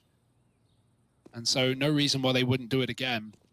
Will Bubsky commit first, try and get that info, sell the B fake before Astralis take A. He surely will die after one, no, none. Nico gets the kill, and Astralis, ooh, they still need to go. 20 seconds, they seem convinced. They're expecting a lot more than none, though. Yeah, right. You know, this is going to feel remarkably free, and they move in and they realize, well, boys, we picked right. You know, we were correct in our assumption to head towards A. This is a free round for Astralis after getting those openers. It's a bit of a shame because, like, you know, the guys like Nico there, that one little kill, ultimately, it isn't impactful at all. You know, you just gamble wrong, right? You put all your chips over towards B, and with them not coming your way, you are just forced to commit to holding on to these guns. Now, that at least gives you a lot in this next round, right? You can have AWPs aplenty, you can have full utility, and I kind of want to see them go back to putting Amanek in these opening roles, right? This round here, we had him attempt it again with that apartments peak. It was just unfortunate that Hunter dies in bedroom and he loses any kind of element of support from his team. Yeah, timing didn't do him any favors either, right? He almost caught that bottom of stairs player. He turns, then he gets peeked from the bedroom player, then he unscopes. It just all goes from bad to worse. And Astralis, yeah, they're looking very punishing right now. That's a good sign from this T side. it's cool that we still have people trying to reinvent the wheel, right? Come up with new ways to surprise your opponents. Like a play like that won't work in MM. It only works against the very best because they hear it and they know what to expect. Well, there's also a way you can throw a Molotov just like that, but it banks off the right-hand side and like goes towards bedroom, right? And that one's maybe more similar to the nuke hot molly fake. I haven't seen someone drop it out the window like that. That was the interesting part. Right, Amanek, he's about to meet his maker. Flash through middle, they're going all up. 3 players running, now forward the bomb, and 1 on B. It's a split here into spawn for Astralis. If they can get there, smokes it down, cordoned out by Hunter, and he can go back to check the CT side. Nico's here for support as well. Oh dear, timing is everything. Hunter's turned, and Nico doesn't actually have the cover, so Hunter stays on his angle, but he knows he's susceptible to dying library side as well. And Nico, reaggression is being held. Zip gets the kill, and now Hunter's got to be very careful. Can't afford to make the same mistake. He's even been smoked off. This B split is starting to look perfect. Yeah, there is a weird gap in this, and it's going to favor Zip. Hunter is trying to work out, like, how can I use this to my advantage? You can't, mate. Yeah, the Hunter literally becomes the hunted there. And so now Astralis wrapping into this B play. An important thing to note is that Magisk is still adding insult to injury. Mate, you can come back to A. Magisk has just secured it, and they will. Astralis go, yeah, all right. We've got him trapped. All right, we know what Nexa's game plan is. He just wants to hold on to this AK, and hell, dude, we're in the spirit of ruining people's days today. So why don't we add Nexa to that list? That's a beautiful round for Astralis. Are they going to find every kill? Zip, so patient. It paid off earlier, but Nexa's not giving him an inch yet. However, second by second, Astralis, they cut off his positions. Banana's gone, CT's locked out, Nex is trying to hide at the back of the site, and they will meet him there. Bubsky with the exit, and it's Astralis 6-2. They are winning every round right now. They are killing every saving player. Luckily, we have still money for G2 to fall back on, but right now this is not a good sign from them. Yeah, you can really tell if a team is going to assert dominance on a map of Inferno based on their dedication to hunting and removing guns, I feel like, right? Astralis, they're very, very confident. They've got lots of money. They're sure of themselves in these rounds. They've been winning the majority. And so when it comes time for you trying to do the Inferno Classic, which is hold on to your guns, they are throwing everything in the kitchen sink at you to take them away. And it's all with the long-term goal of just keeping you on the back foot as much as they can in this first half. Because honestly, if you start with a strong T side like this, it can feel impossible to recover. Yeah, it's also how they're starting so many of these rounds as well, right? Like you think about the amount of rounds that Astralis are in 5-on-3s from the get-go. I'm talking that double apps push that got denied. I'm talking the instant B execute in the first gun round where G2 lose both players. Like these are rounds where if Astralis are getting 2 kills quickly in the same place, you're done. You're done for on the CT side. You really have to give it up unless someone makes a mistake for Astralis, which is a rare case, and G2 capitalize.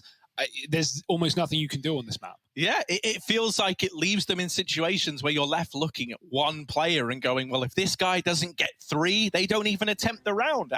And that's not somewhere that you can, want to be every single round. Like you do have those moments where individuals go above and beyond, but that's not reliable. That's not something you can hinge upon. And, you say, there's one player getting 3 kills. That's, maybe on some maps it's doable. On a map like this, it's actually very difficult, especially when you're, an anchor player trying to multi-kill on either site here. Think about how regimented the utility is of all teams, of Astralis's as well, right? Think about their B executes, the triple molly takes with double smokes. Like you're not getting given room in executes to do anything. So yeah, we're getting some really nice T-side rounds right now. I like more this, where that Hugo. came from. I like this. I want to talk about it. Amanek's going back to B. It was in the round where he took that aggro peak with the AWP that G2 were able to find something. With him back here again, trying to exert this control, your end game is that you can set up at top banana and have a bit more presence today. But look at the response from Astralis. They have countered this brilliantly, reading into the heavy stack at B. They pick up the pace into this A bomb site. They've just missed this window of catching the G2 players out of position. But G2 aren't very comfortable right now. Oh, the no. alarm bells are blaring. They're worried about an accelerated A play, and so they've pulled Nico away from the B bomb site. It's like Astralis can see what we see. I don't know how they read the game so well. They run into A, they force that scared rotation, like you say, and now they're creeping into the B bomb site. Nico is running to fill that gap, to fill that void, but he will not be here in time. That smoke can come down. And Astralis could just execute into what is a one-man hold right now. It's going to be all down to Nexa in the middle of the bomb site. Flash through. Nico does blind players. Nexa capitalized with a double. Can he live any longer? Boost up for Nico. The third man sets him up for success. And the bomb's been dropped for Astralis. This looked so good until it wasn't. And now the alarm bells are going off. That's for sure. Okay, Zip through the smoke. Oh, another kill for Zip. And suddenly, maybe there's a chance after all, because Zipex is tearing through the G2 ranks. One at a time they face him, and one at a time they fall. Zip and Glaive, a 2v2 from a 2-on-5, and now just Hunter left to beat. He's already at Banana. He's got the bomb in his sight line. They need the kill. They need the plant. They need something. And Hunter's missed the chance. He's running in. Can he deny it? He's looking the wrong way. It was a turn. And Hunter's done it. The 1v2 is in. He lives up to the name. And G2 put up a third on the board. Oh, the effort G2 need to go through just to get the scraps. Yeah, they don't make it easy, do they? Oh. What a read, though. He pre-fires Glaive and CT, running and shooting. Man doesn't stop. And you got to give the credit as well to Zip for even making that round a reality. Should never have been attainable for Astralis. Nice try, but Hunter steps up big for G2. It's a round they needed, Harry, again, coming just down to another fast execute where Astralis get all the entries, at least in that 2v5. Oh my goodness. That's a reason to get excited. G2 know it. They thought they'd absolutely balls that round up. And yeah, they probably do need a pause after that one. Third coming through. Yeah. I mean, it's one of those rounds that you win, but at the end of it, it's like, losers in a way.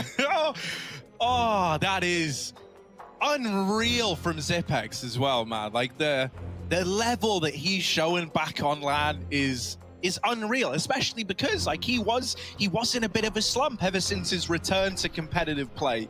Right? In the online era, wasn't the same Zip. We get him back on LAN, and look at the games this guy's been giving us. Yeah, I mean, so many of the you know, old guard of the top pros, especially Danish pros, have been saying that. Carrigan in that interview talked about how, like, when you play so long online, you realize that most of the reason you're even doing this is to play in front of the crowd, to play on those stadiums, to go around the world, things like this. And so, yeah, it has been a hard online era for Astralis, but man, are they showing up when it matters. Still around for G2. Can they keep it going? Can they keep composed? Aminex certainly has, starting strong. Nico's going to get boosted up onto the CT side, and Glaive hasn't cleared it. Oh, he's dead to the AWP through the smoke instead. That'll do. Dupree gone, and another 2v5 that you can't let slip by. Yeah, this time Magis and Zip, the two left up in it, and Zip will get cut down. Magis might face much the same fate. Ooh, that's quick. Can he get any more? Magis, one bullet, and that's optimistic on that swing. I like the attempt. Yeah, right. He's going for style points. He doesn't have time to get a reload off. He doesn't have the room. G2, this little adjustment, right? It was something that happened in the heat of the moment in the round before last. They ended up with that triple B hold, right? First player making contact in the site was Nexa. Then they had Aminex and Nico towards CT. Well, that only came as a result of that late rotate back to B, if you remember. Everything was jumbled. They had to employ a late boost in the round. They went back to it here voluntarily from the get-go. So clearly feeling like that is a good little bandage for this B bomb site for now.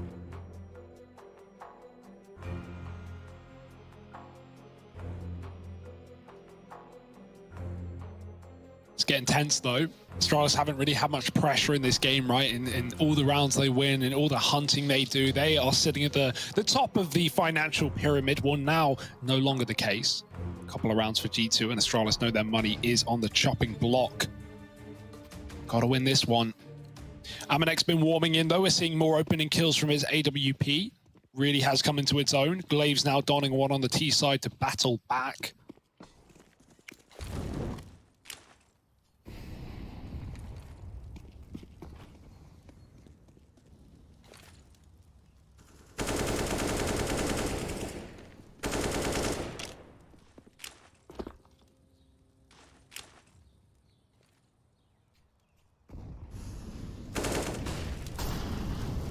Very slow and steady default though.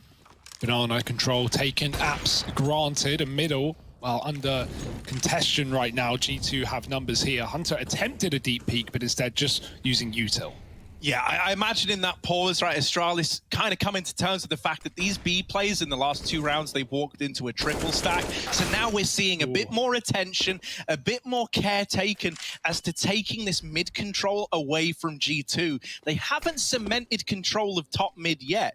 And this is important for faking out the site, right? You want G2 to have access to as little information as possible. And so even having a player floating around at long or still over at short, well, they're able to get this info ahead of time that mid is clear. And that's what Nico's doing now. Nico, oh man, thank you. It's like a case study right before our very eyes. We're seeing the adjustment and why this mid control was lackluster out of Astralis. The bomb's now been dropped for Nico. He's throwing this round into disarray for Astralis. Yeah, they're getting entries on B, but this bomb is still under G2 control. Oh, the orb's going for it. Glaive, he's got 2 targets to take and they'll double peek. Lovely stuff. G2 find both frags and they keep the bomb under their control. The time diminished too low for Zipex, and so he must save. It's a sad case for Astralis, right? They get the B entries, as you say, but no bomb. Big problem.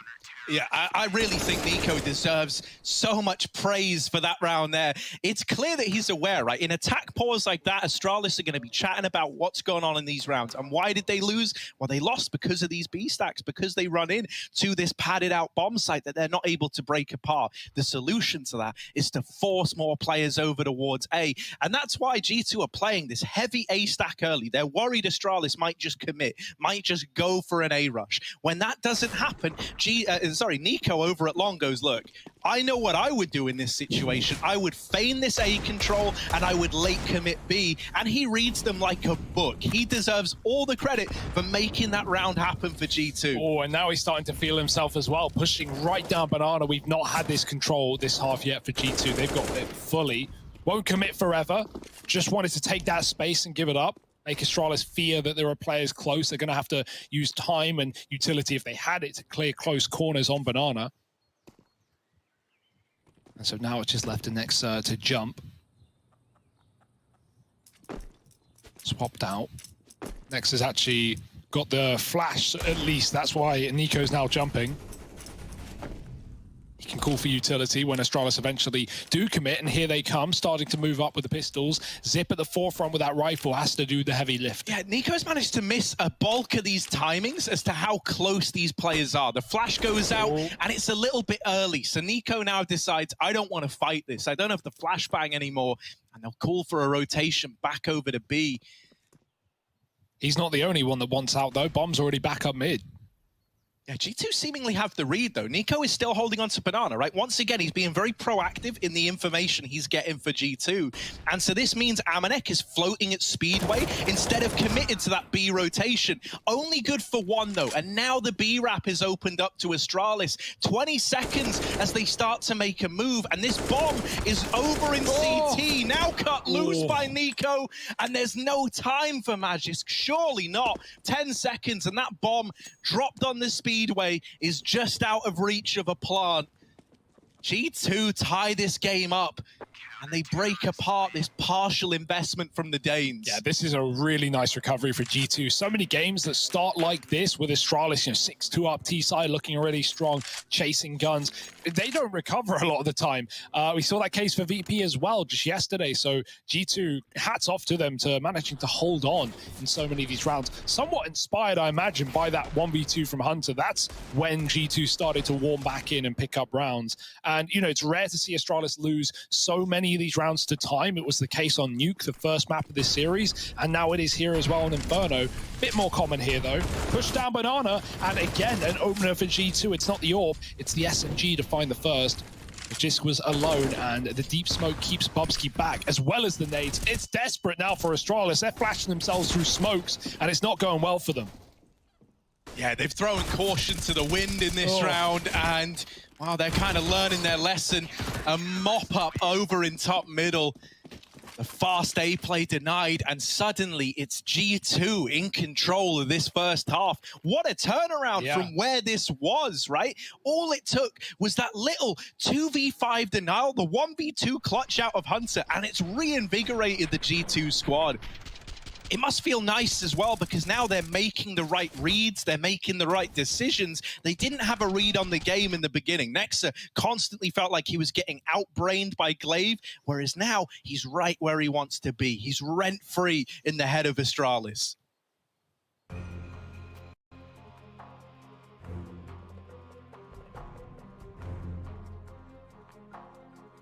Astralis are really powering through these pauses. I think that's a sign of the times, a sign of how this game is slipping out of their grasp. 5 in a row for G2, and no more money here, so looking likely to be 6. G2 have almost guaranteed the half at a bare minimum. And we see a lot more of these rounds for Astralis, which is just a hero AK and a bunch of pistols and SMG on Zip. Very desperate. Very difficult to do anything in the long run, right? Getting entries, maybe finding 3-on-3s is doable, but winning a round without execute utility is going to be so hard. And so they go early. Glaive lining up long smokes and flashes, and they're popping through. Jax is already on the boost, though. He's going to be above any smoke that Astralis throw. Good flash, though. They will clear it. Jax gets one blinded, but double entry from Astralis, and it's up to Hunter to drop the bomb. Again, it's the undoing of Astralis. They get all the kills, they get the site, but they don't bring the bomb with them. And now G2, they're in full control. They're calling for rotates. They're trying to lock this down before it's picked back up. Yeah, and look at the rotations, man. So decisive and just getting everyone here to play around the bomb now. Oh, that nice smoke hops. is big. It's gotten the bomb out of there. No. Yeah, Zip dies through the smoke. That is far from ideal. But Bubsky has at least given them a bomb plant and a fighting chance in a 2-on-3 post plant. He's got a nasty crossfire with Dupree as well. For the time being, Dupree's watching short. Bubsky's going to make first contact at long. And what contact it is now, Dupree. Even more room on the swing. Hunter denied this clutch attempt. And there's the return to form. Astralis, you know, we were saying this 8-7 half might be good as guaranteed for G2. Well, now it's hanging in the balance again. That is not a round that Astralis should be winning there, but credit to them to even get out through middle. They've been testing the waters there, right? The last few rounds, we've been seeing a lot of these mid pops through smokes, Dupree going in and trying to see what G2 are doing. And we don't have that typical like deep mid CT smoke that G2 have been throwing that makes it very hard to pop through that choke. And so it's all the more tempting, all the more enticing for Astralis to do so. Back to Banana though. Nexa, he's calling for help. He needs it. Oh dear, he's trapped up on the sandbags. Glaive better with the SMG, takes the kill. Now Astralis just get ready, they group and they set up this execute. If they want to go back, you still have a player in alt mid holding on to aggression, that's Dupree. And so if Jax tried to flank this play, he could be denied. Astralis are considering it as Dupree takes apartments, they look back to middle, but this should be ending B. Just eventually, they're hoping that G2 will draw rotates out of the bomb site because they're still triple stacked. Oh, the aggro back in. That could be their undoing. Magis getting away with the kill. Is that going to spur Astralis on into this site? Well, now they've seen Amanex Orp chiming in from the coffins. Jax has gotten past Dupree as well. And this, that could be big. The bomb dropped. Dupree out of the apartments and sprinting full speed through A, but Jax has heard it. He heard the footsteps, and so Amanek is posted up. Dupree thought that was a path to a free kill, and that is not the case. Jax providing the info, providing the cover, has really taken this round by storm for G2. Run boost up and over, gets the bomb into the site. But Astralis, they're going to be hard-pressed. It's all on Bubsky. A trial by fire. And up in the air, Hunter will find him. G2, it's an 8-7 half locked in. As good as neck and neck at the end of the first half of play. Both teams want to make it to the grand finals, but there's only room for one.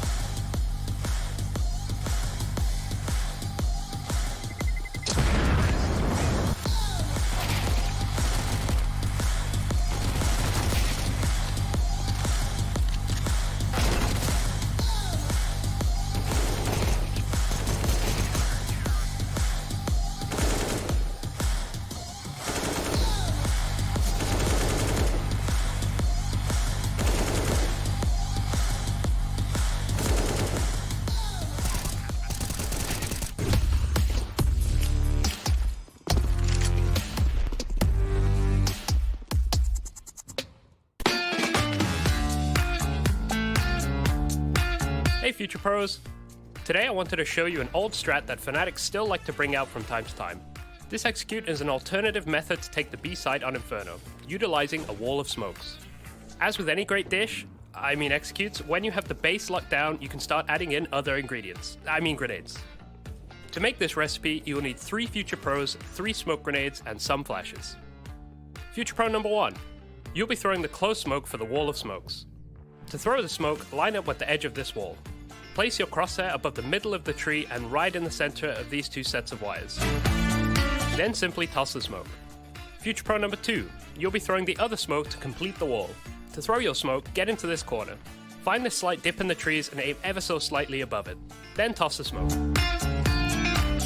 Future Pro number 3. You'll be throwing the deep CT smoke along with a flash. To throw your smoke, get into the corner next to these barrels. Find the third wooden strut and place your crosshair in the dip above the tiles. Then toss your smoke. To throw your flash, it isn't really a lineup, just lob it over the roof and pop it above the smokes.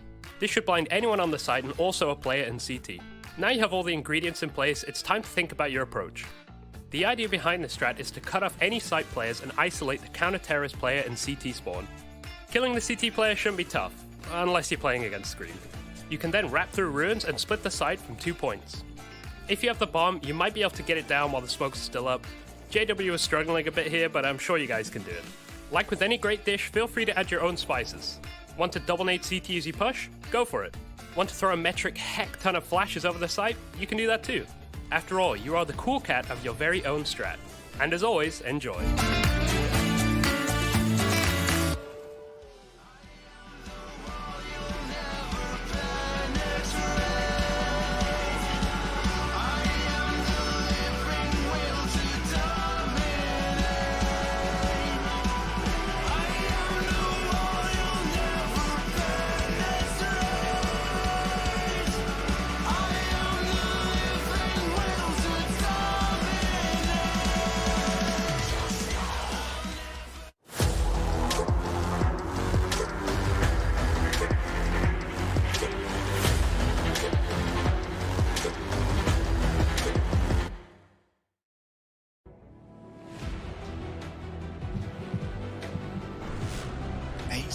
At the end of that first half. G2, they have managed to win it out at a bare minimum, but we're neck and neck really heading into this second half of play. It was a masterclass to begin the T side out of Astralis. Then we had the rebuilding, the redemption arc of G2, and it's left us with a game where the victor is still uncertain.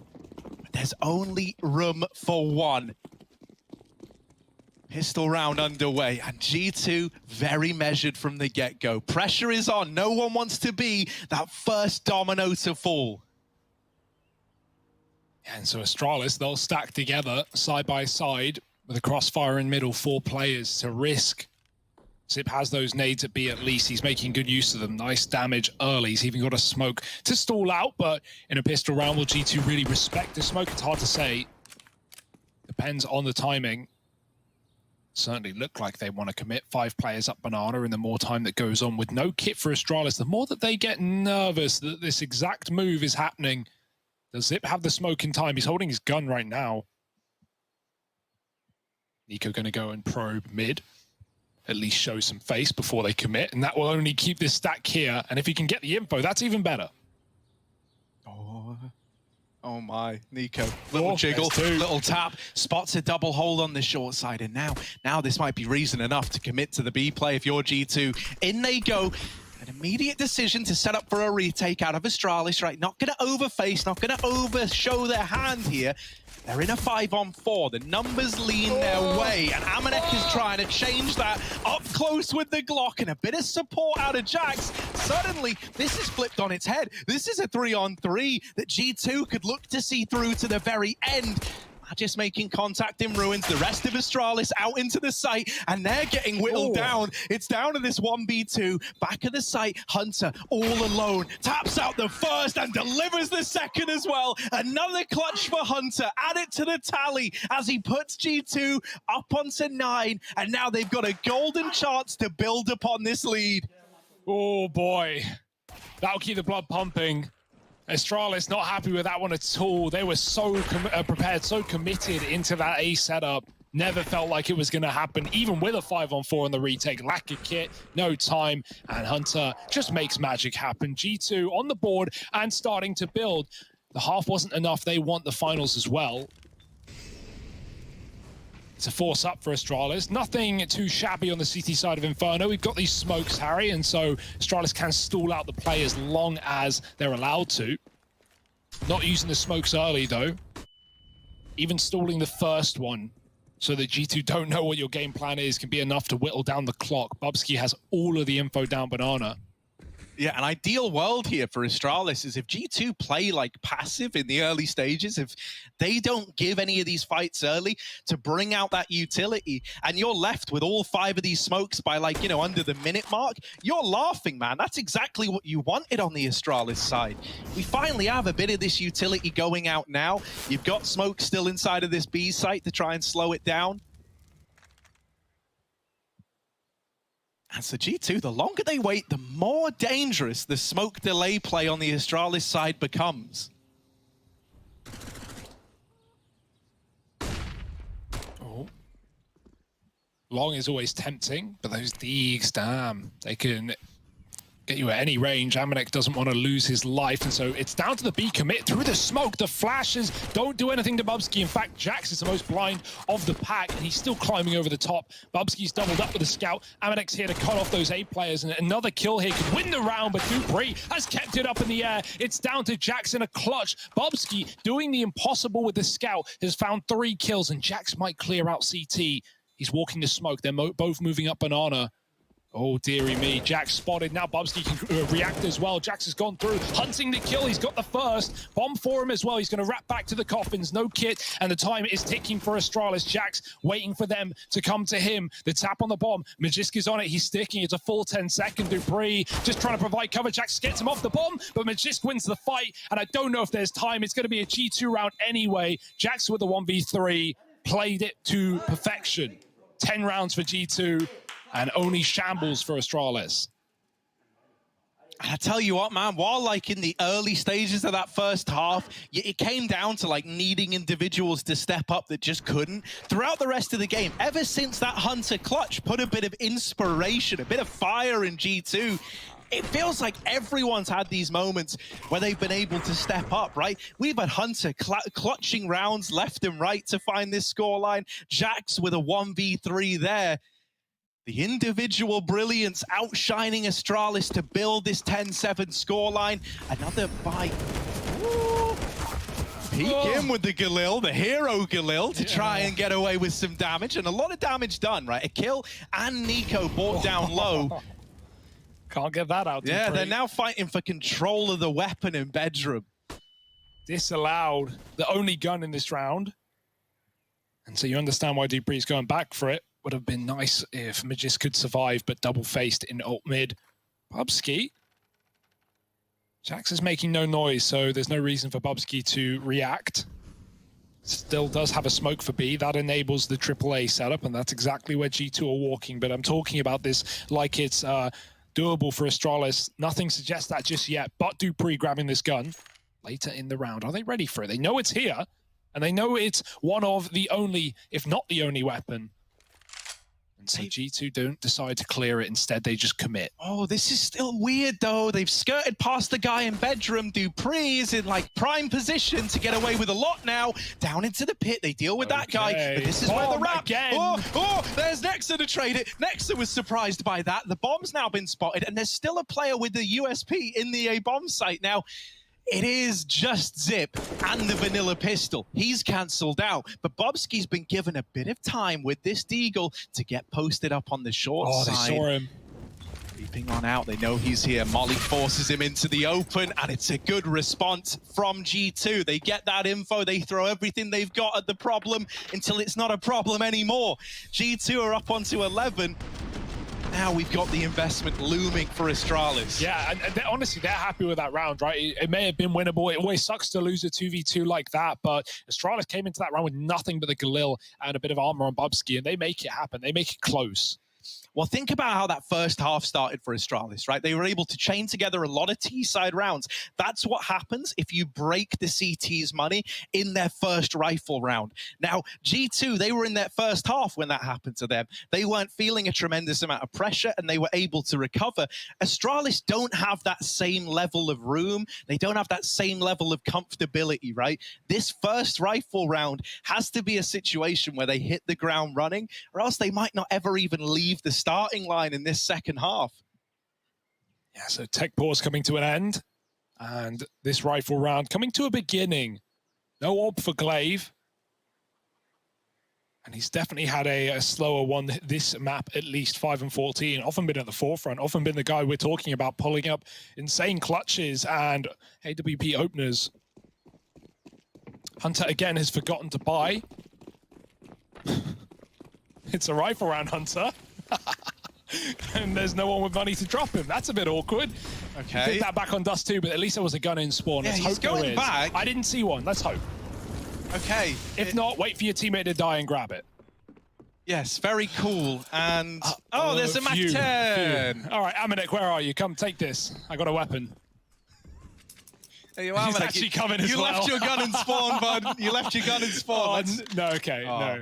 I was going to say, if he gave it to him, that would be hilarious. But instead, it's G2 working banana. Hunter's going to cause some commotion in apartments. Yeah, he's a little late to the apartments is the problem, so he can't actually like just go and take the real estate like normal. I mean, they can commit right now. Look at the B site, is barren. There's one man here. There's only a single defending player in the form of Zip. He's got no more grenades. If G2 commit, they win. But Glaive gets that info down mid and sees Hunter trying to escape. That's called the rotation. That sent Astralis right towards the B-bomb site, and they're there in time. Zip getting one, giving it up, and now everyone's here. Yes, some truly terrible timings in this round, man. G2, it went from like the golden ticket to them getting denied entries at the doors. And now just Amanek left. He's living on borrowed time, though. Look at this mini-map. They're all around him. And so this becomes a survival game now for Amanek. For Astralis, more of a point-and-click adventure as they look around the map trying to strip this gun away. Amanek swings this. He is surely a dead man. And there's the swing. There's the kill. Magic's going to lock it in. Astralis, they do find that first rifle. And most importantly, if you're going to take anything away from that, it's that it's flawless, right? You're not going to get broken now on the back of losing one round. That is a big sigh of relief for Astralis at this scoreline. Yeah, it keeps them in it, right? Instead of them just getting 8-7 and then rolled.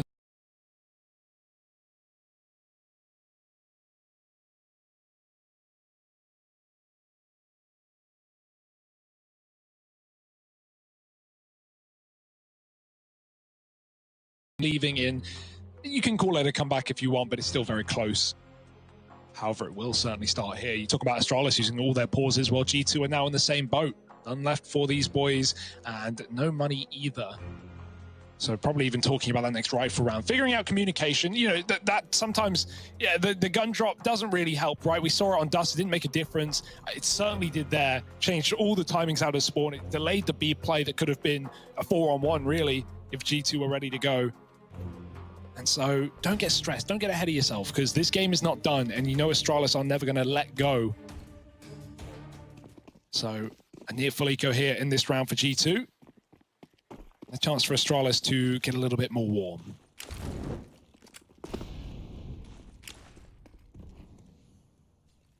Oh, Bubsky dropping that nade out to the balcony. Oh. Not bad. Not bad.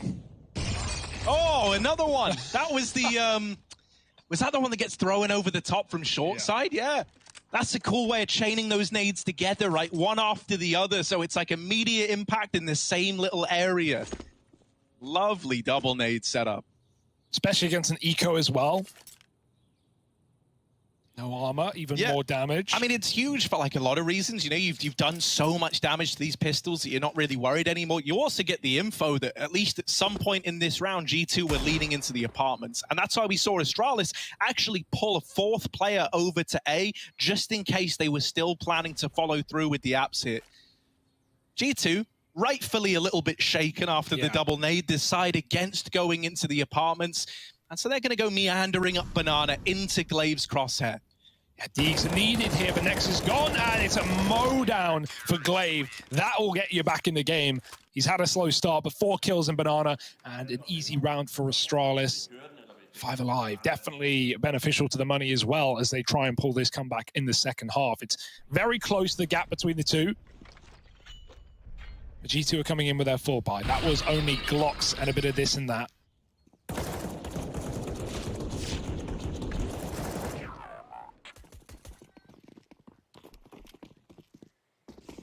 Yeah, even this investment has its limitations. You don't have an open play, not that it matters as much T-side, right? Amanek, very lethal on the MAC-10 still, but Galil as well on Nexa, kind of lacking in terms of utility. This might force you into an A play as you get out through middle, and Dupree has already, turned Amanek to dust. Oh, he's aggressive, he's pushing them.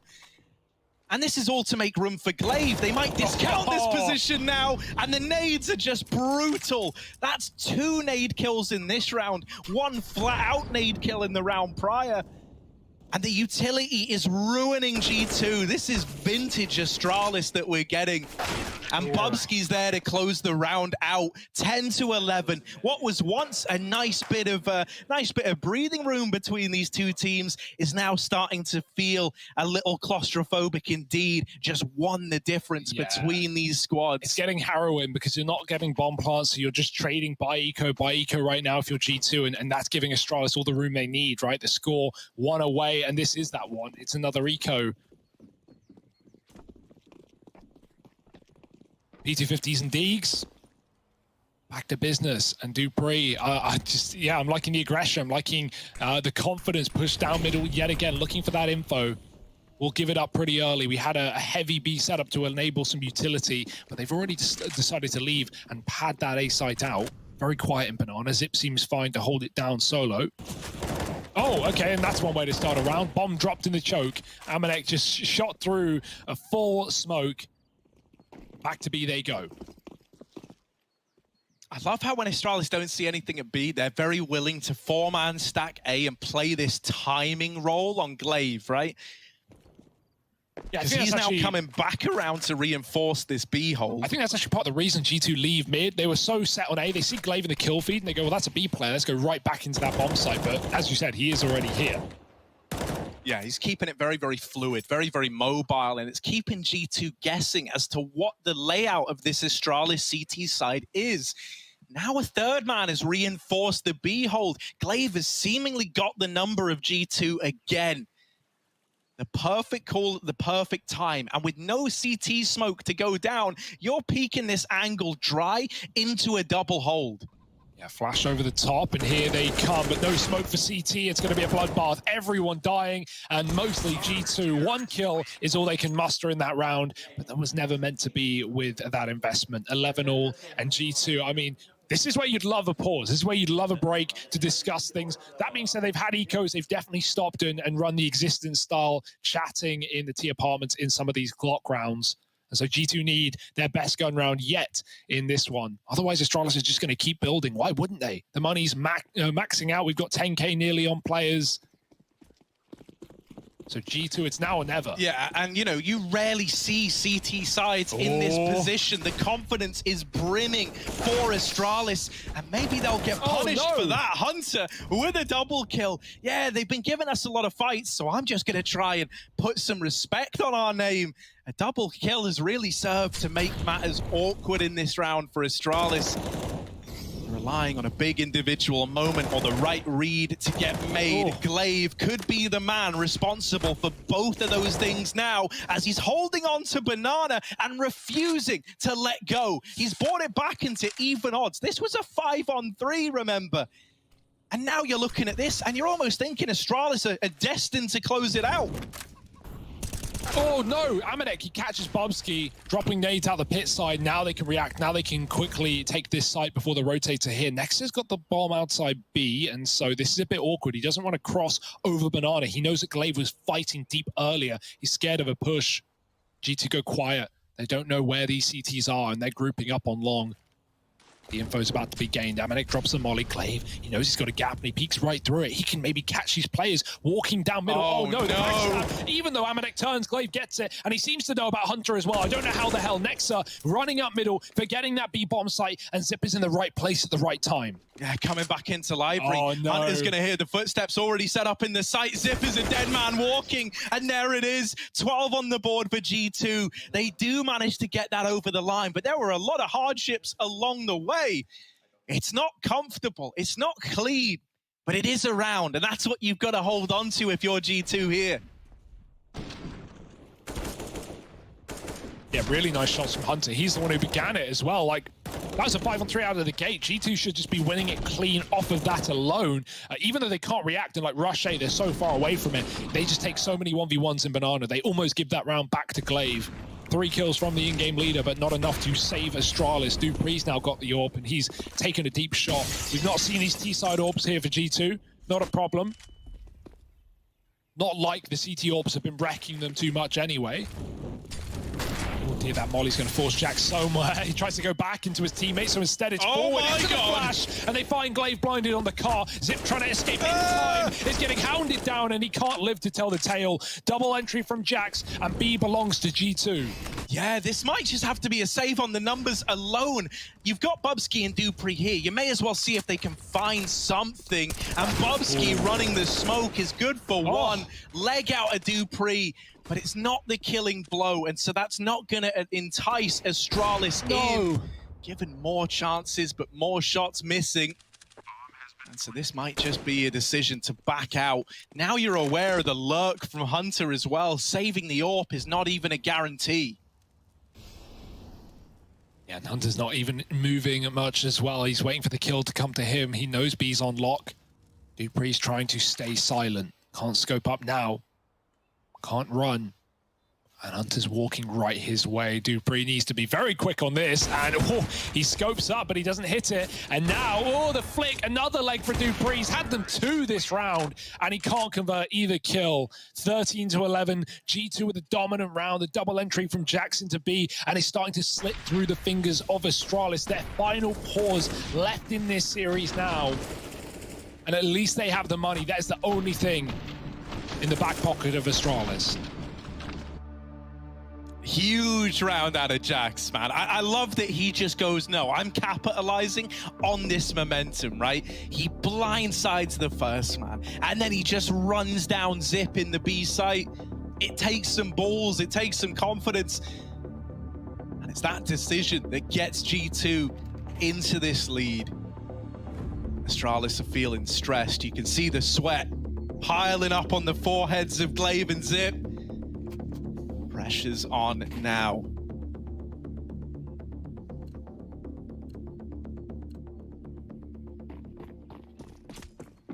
Back in we go. And it's G2. One rifle round away from breaking the money of Astralis at 14-11. You know, we never called GG before it happens, but that is the, you know, the financial equivalent of GG. The impossible would need to happen if Astralis were to hold on. And they know that better than anyone. 3 at B. The molly peak from Glaive, and it won't work wonders. Luckily, the trade will. No one else spotted by Zip. As far as he's concerned, Banana is pretty absent, and soon it will be. G2 are running the bomb back down middle. Hunter's got a lot of space. Not only just dupreeh below him, rather, but a player on the balcony as well. Yeah, these lurks have been so impactful, right? Not only at finding these saving players, at throwing misdirection into the mix, but also at providing a get-out clause for G2. If they don't like what they see at B, well, Hunter and his real estate at A can be capitalized on. They're setting up to try and group into this A-bomb site. There is the read for Astralis. They've got 3 players here, all in the right place at the right time. Now they've got to hit their shots and win these fights. Bubsky, he goes 1 for 1. He does all he can. G2 grinding to a halt for a moment, trying to let the seed of doubt slip into the mind of Astralis.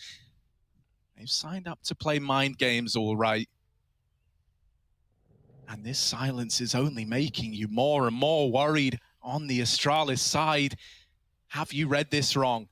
Should you be committed? dupreeh on the short side gets the info and gets away with even more than that. Hunter dead as well, and the double up for Astralis works wonders. They stay true to the idea that that was the A play, and they reap the reward. That's so sad. G2's entire round there in that 3-on-3 is just waiting for the kills to come to them, and when they eventually do, they don't even get away with the frags. The info was all there. Hunter had heard not only Magis fall off the balcony, but he heard Dupree running into the site earlier when he got to apartments. He had the info, and G2 are ready for the re-aggression, but they couldn't put a stop to it. Now Astralis stand tall. They keep going. They keep building, and they're still messing around with the buys in spawn.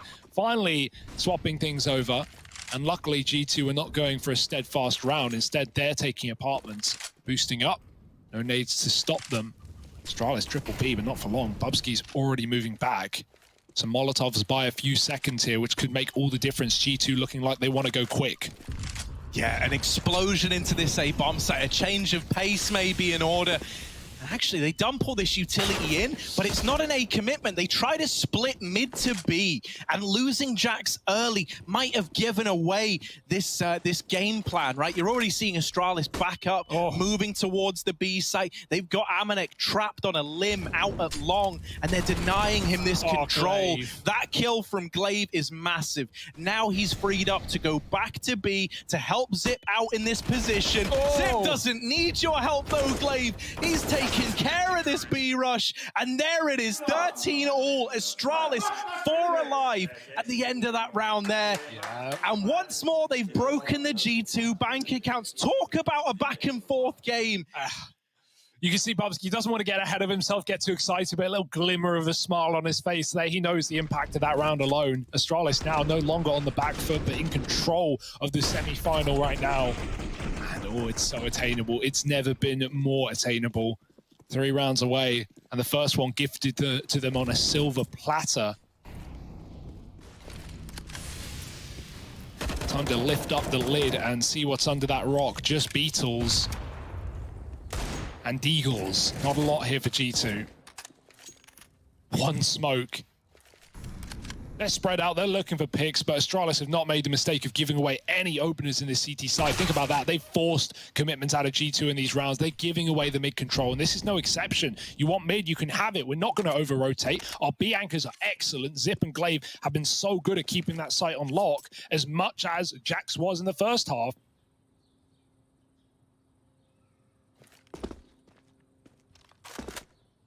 And I really think this consistent rolling presence of a player on Speedway rotating between the sites has helped Astralis out massively.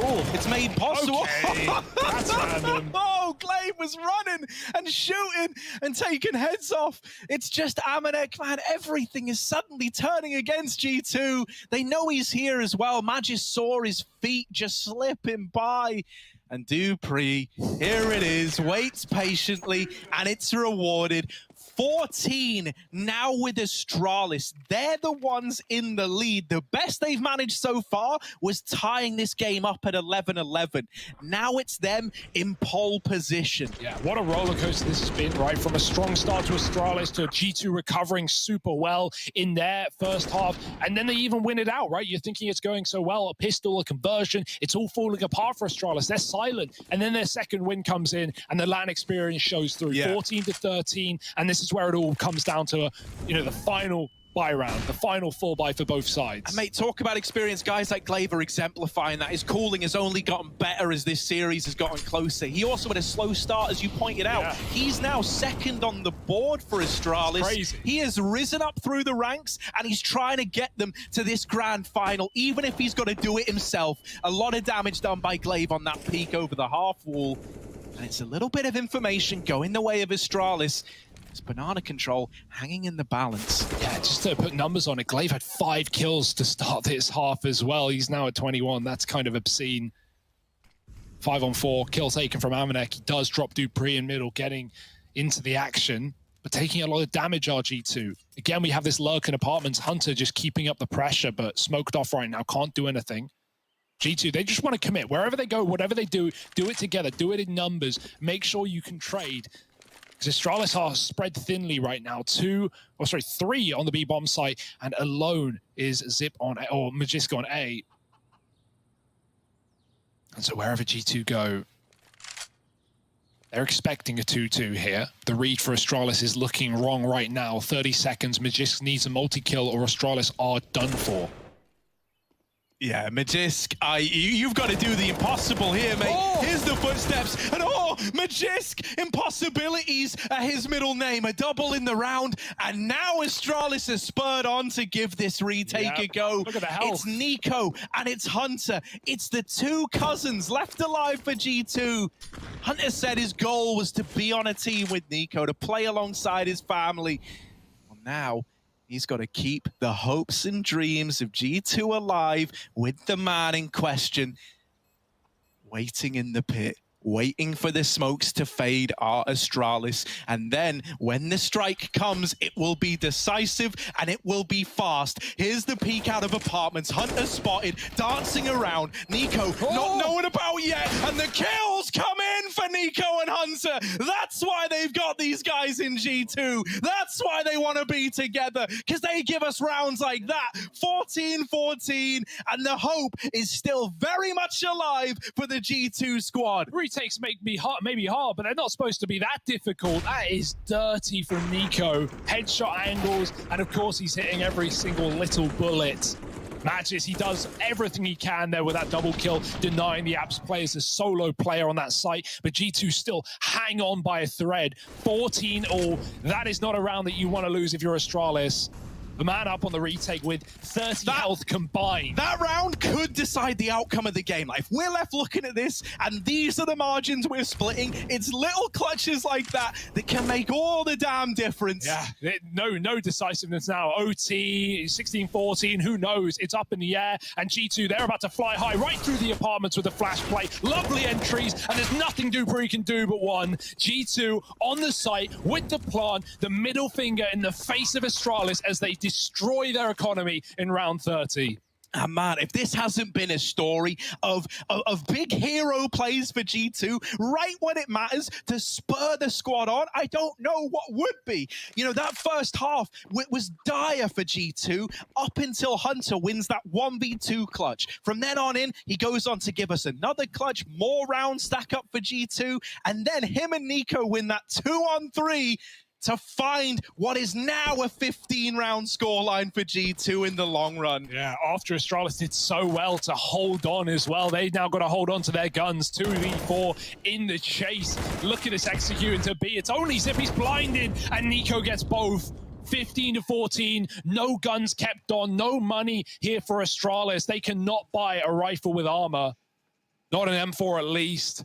This is a catastrophe in the best of ways for G2. Yeah, heartbreaking for Astralis. They are left with Deagles, with SMGs, with shotguns up against a full buy from G2. Yeah, and to think all of this recovery from Glaive, it might all be for nothing. It might all be forgotten here.